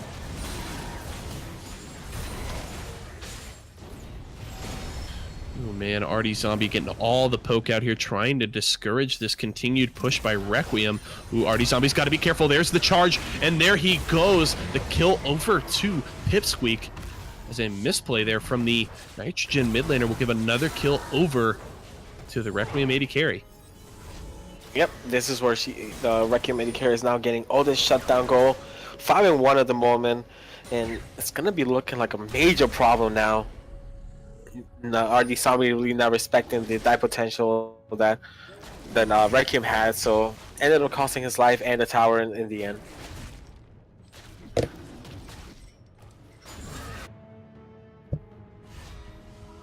Oh man, the Muffin Life. If you like the commentating now, just wait till we get to the team fight phase, my friend. It's going to get really good when we get there. And it shouldn't be too much longer. We have just eclipsed 20 minutes into this game. Just a 2,000 gold lead for Nitrogen. Terran Wanderer very strong, but problem with that Renekton is if you don't continue to snowball, he does fall off a little bit in the late game. So going to be interesting to see just how much Nitrogen wants to continue to play around their top laner. Now it looks like Requiem does want to push the mid lane. Here comes Viper Fang. Do they go in on Utterly Lost? They don't go for the tower dive as of yet, but they do have 4 members here to push. Nitrogen is collapsing, though, in the mid lane to try and discourage this push as Terran Wanderer. Brennan's coming from behind. Tater. Yep, there is going to go the mid lane tower. Jumping away is Utterly Lost with the rocket jump. And they can't really do anything about that push at this point.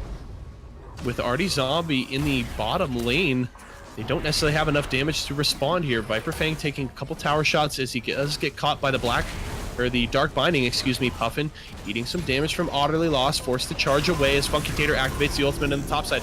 Terran forced to dash away. Gotta be careful, don't take that tower dive yet, you don't have your ultimate. Meanwhile, while all this is happening, Artie Zombie's just taking down terrorists in bot lane though. Yeah, he does have the split push going very well with all of that wave clear on the Xerath. He can take down towers fairly quickly once he gets there. But it looks like Requiem wants to respond. They're trying to collapse. The back has been initiated by Artie Zombie. Can he get away? He does. He completes his back before the bot lane gets there. And now it looks like Nitrogen may have the inside track on the mid lane tower. Yeah, definitely we can see right now Nightfire's making sure to position down to see where they're coming from, but Brendan might get caught up here. Oh, it actually might end up being going to get knocked up by the Callista ultimate. This is going to be big trouble. Activates her ultimate as well, but not long enough. Nightfire goes down. Ooh, Puffin flashing into the backline, does get the double taunt. Now Brennan is supposed to flash away. Ultimate from Viper Fang will block down the Sejuani, and that's the double kill to Pipsqueak. He's fed 7-1-1 on the Callista. Yeah, Pipsqueak coming in here with the massive amount of damage. Like, nobody can touch this guy. I'm so cool protecting everyone in there. His ult came in clutch in the end, protecting Viper Fang here.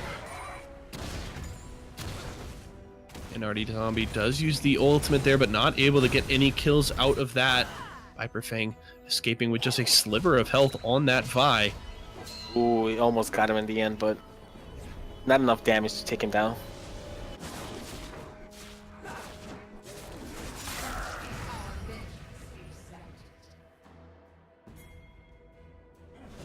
And now Requiem continues to eat away at this Nitrogen gold lead, now down to just over 1,000. And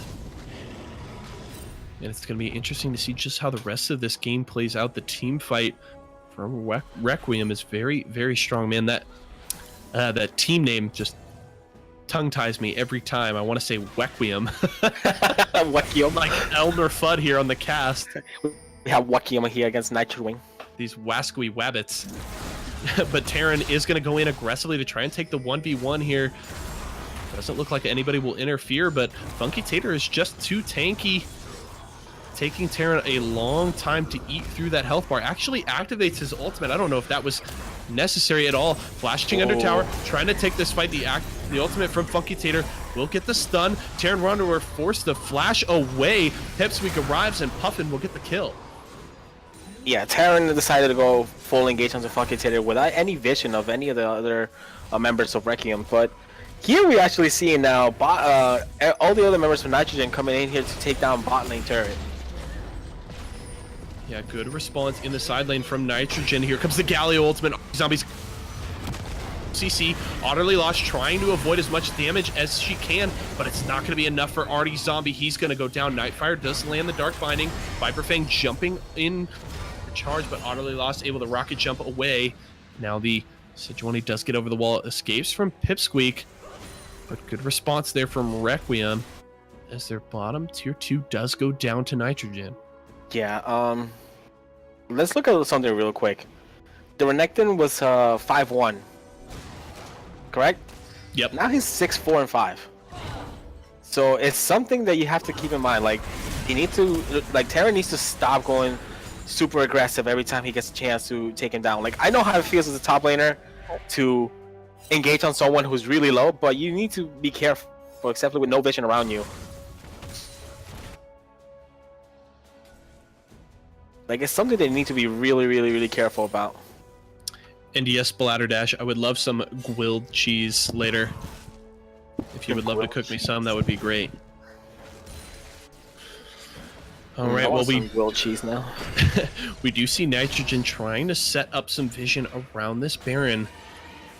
25 minutes into this game, and with the Xerath and Tristana, they should have plenty of damage to take that down quickly if they win a fight here.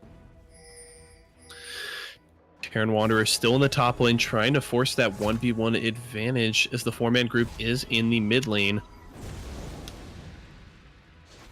Yeah, Nitrogen needs to take advantage of this, considering like a lot of members are going up there to stop Terran.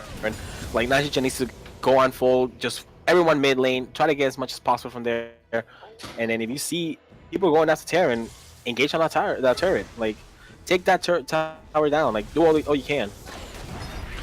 I'm Still Ku is gonna knock or grab the stun on the zombie, uses the stopwatcher. The Zanya is actually at this point in the game, the ultimate from the Kalista will actually knock up Artie Zombie, and this is big trouble. Nitrogen's in full retreat. Nightfire goes down. The stun will not land on utterly lost, but it doesn't matter. Rocket jump right into the rest of the team.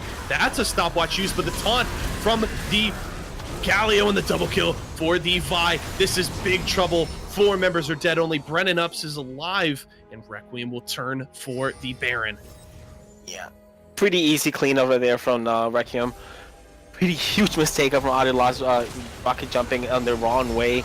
She couldn't get over the wall in mid lane. Ended up being in front of Funky Tater as Funky Tater came in here with the engage.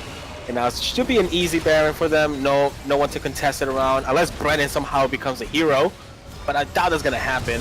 Nope, not enough. The Ren will secure the Baron, and Viper Fang with the 3rd kill of the game on the Vi will take down Brennan of Sejuani, and that's a Baron buff on 5 members of Requiem as they look to push. And they have grabbed the lead as well, now 2,000 gold ahead as they look to push some objectives here over the next few minutes with this Baron buff. There's a massive lead going on all over the map now with Requiem, so especially Pipsqueak. He's just way too ahead of the moment, and it's really sad to me, honestly, because Nitrogen started off pretty well. You know, the early game was pretty amazing. Brennup's coming in here proving me wrong that he can't play any tanks, but hopefully they can turn this around, and we'll probably get more action going on. Yeah, it looks like the key, though, for over the next 5 to 10 minutes for Nitrogen is they're going to need to get some picks on some of the squishy members of Requiem. They need to set up and get, a Glacial Prison onto the Kalista and take her down, because honestly, Pipsqueak has been the biggest linchpin here for the side of Requiem in these fights, and if they can take that Kalista down, they should be able to win these fights in the long run. But if Pipsqueak is able to stay alive and continue to hop around, get spears in multiple members, and get those Rens, you're in big trouble. Yeah, unfortunately, Pipsqueak disconnected, but he will reconnect right away, so we should be back with the game pretty soon.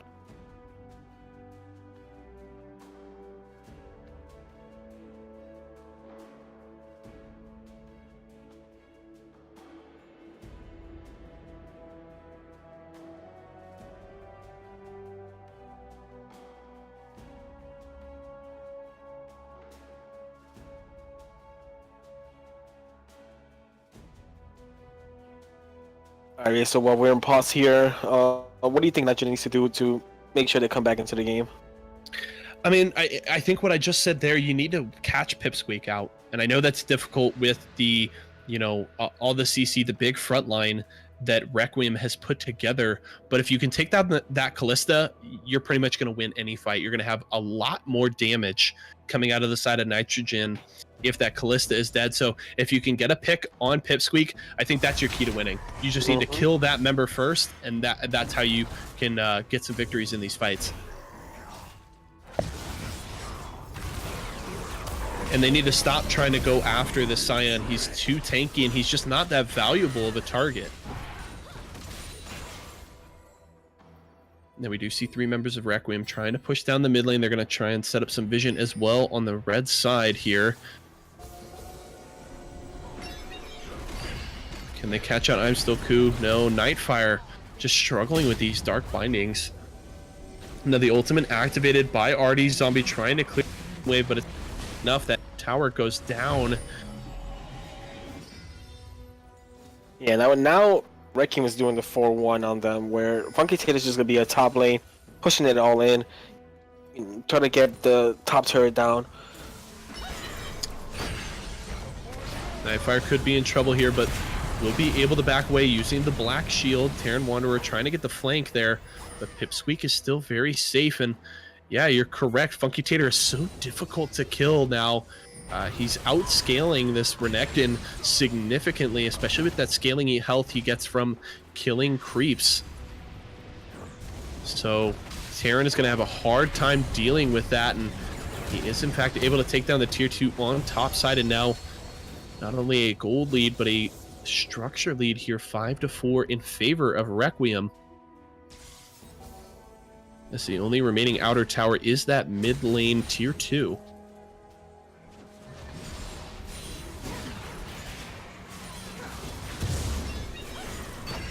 Man, I was feeling really good about getting a new skin tonight, but Requiem's response here over the last 10 minutes, you could say I'm shaking in my boots. The ultimate from Artie Zombie here. Okay, this is another thing. Artie Zombie has been using this ultimate on cooldown essentially, and it's honestly not working. You need to save it for when you guys get a team fight and then pick off the low health members afterwards. Just using it when all these players are at full health isn't going to do you any good, especially if you aren't hitting Pipsqueak.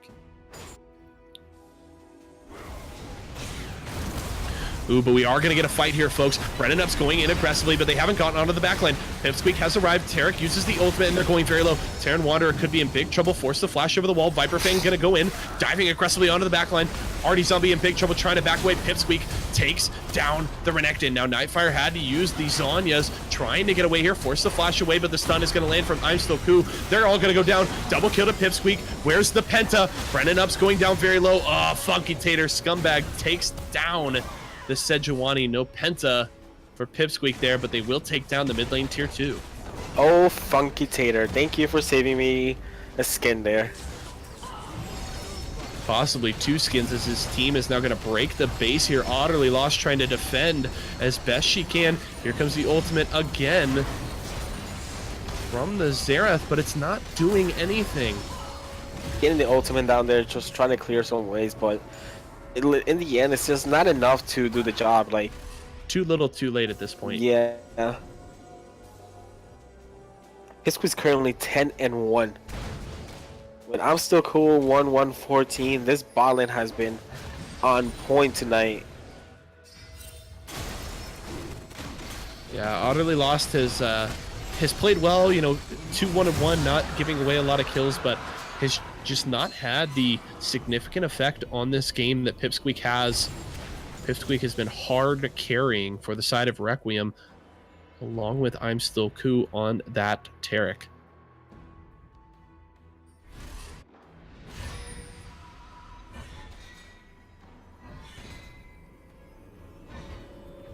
Let's look at Vision at the moment. We see Requiem has about 4 pink wards go all over around. And Funky Tater has 3 in his inventory, so that's 3 more that can place down anywhere. Meanwhile, Nitrogen doesn't have anywhere in the map. Oh, well, never mind, there's 1 by blue side. But, you know, without all this, they really need to put some vision down to make sure to at least catch Pipsqueak around. But now Pipsqueak has a GA, it's going to be even more harder to engage on him. Yeah, you essentially now have to kill that Callista twice, and they can barely kill Callista once, so definitely work cut out for the Nitrogen lineup. I mean, if they can take out the Callista and win a fight here and then turn it on to Baron, that would get them very much back into this game, but the window is closing for Nitrogen to secure a victory here.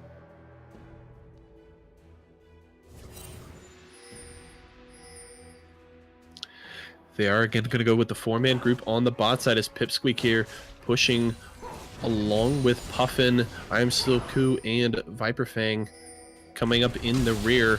And they've again placed Funky Tater on the top side, knowing that Terran really cannot deal with that Scion.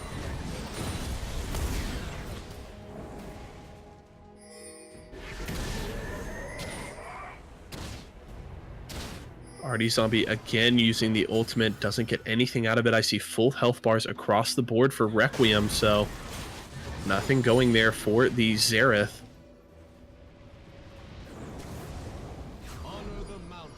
And now they're able to escort this minion wave up to the inhibitor tower. Now they're going to go in aggressively on Viper Fang. Utterly Lost jumps away, but is caught by the top by Puffin and will go down.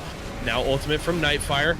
Turret is dead though, and he's in big trouble. The charge from Viper Fang activates the Zanyas, but it isn't long for this world. The double kill for Puffin. This could be the victory. Now they're going to charge in aggressively, force Brennan Ups and Artie Zombie back onto the fountain. They're going to take down an inhibitor. Terran Wanderer has finally arrived to this fight, but again, too little too late with a super minion wave in the mid lane coming down to these Nexus towers. This could be it. The final team fight. Now they're trying to get it onto Viper Fang, trying to catch him out, but it doesn't matter. Pipsqueak takes down Terran Wanderer. The charge is going to knock up Brennan Ups. Viper Fang coming in, charge the double kill for the Callista. Funky Tater goes down. Oh, that's sad. A shame that he had to die there at the end. Artie Zombie using the ultimate from Fountain, but again, it's not enough. Otterloss goes down here one more time. Pipsqueak gonna stay alive with only one death and the victory to Requiem, and I owe Abel a skin. In the end, it was a great game from both of them. Nitrogen coming in here with the early game while Requiem, coming in and just destroying the mid lane to late game. It was Pipsqueak coming here just way too strong. The die potential with them, it was out of the roof. Like, there was nothing they could have done, honestly. It was pretty hard game for Nitrogen to overcome. Yeah, certainly were able to build a good early lead there on the side of Nitrogen, but couldn't bring that one home. And honestly, let Pipsqueak just scale up way too much. That Callista got so strong. And I do want to check the damage numbers here. Yeah, the Callista ends up outstripping Artie Zombie's Xerath by only about 500 damage. So essentially was playing catch up probably most of the game, but ends up getting most damage there. Great game from Pipsqueak there, going 13, 1, and 8.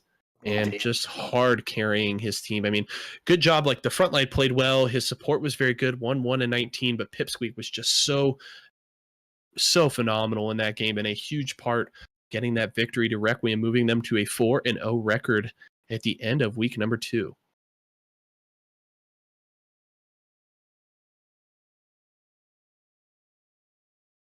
We are going to prepare for a little interview here with the MVP of this series, so stick with us for just a moment before we finish off tonight's cast.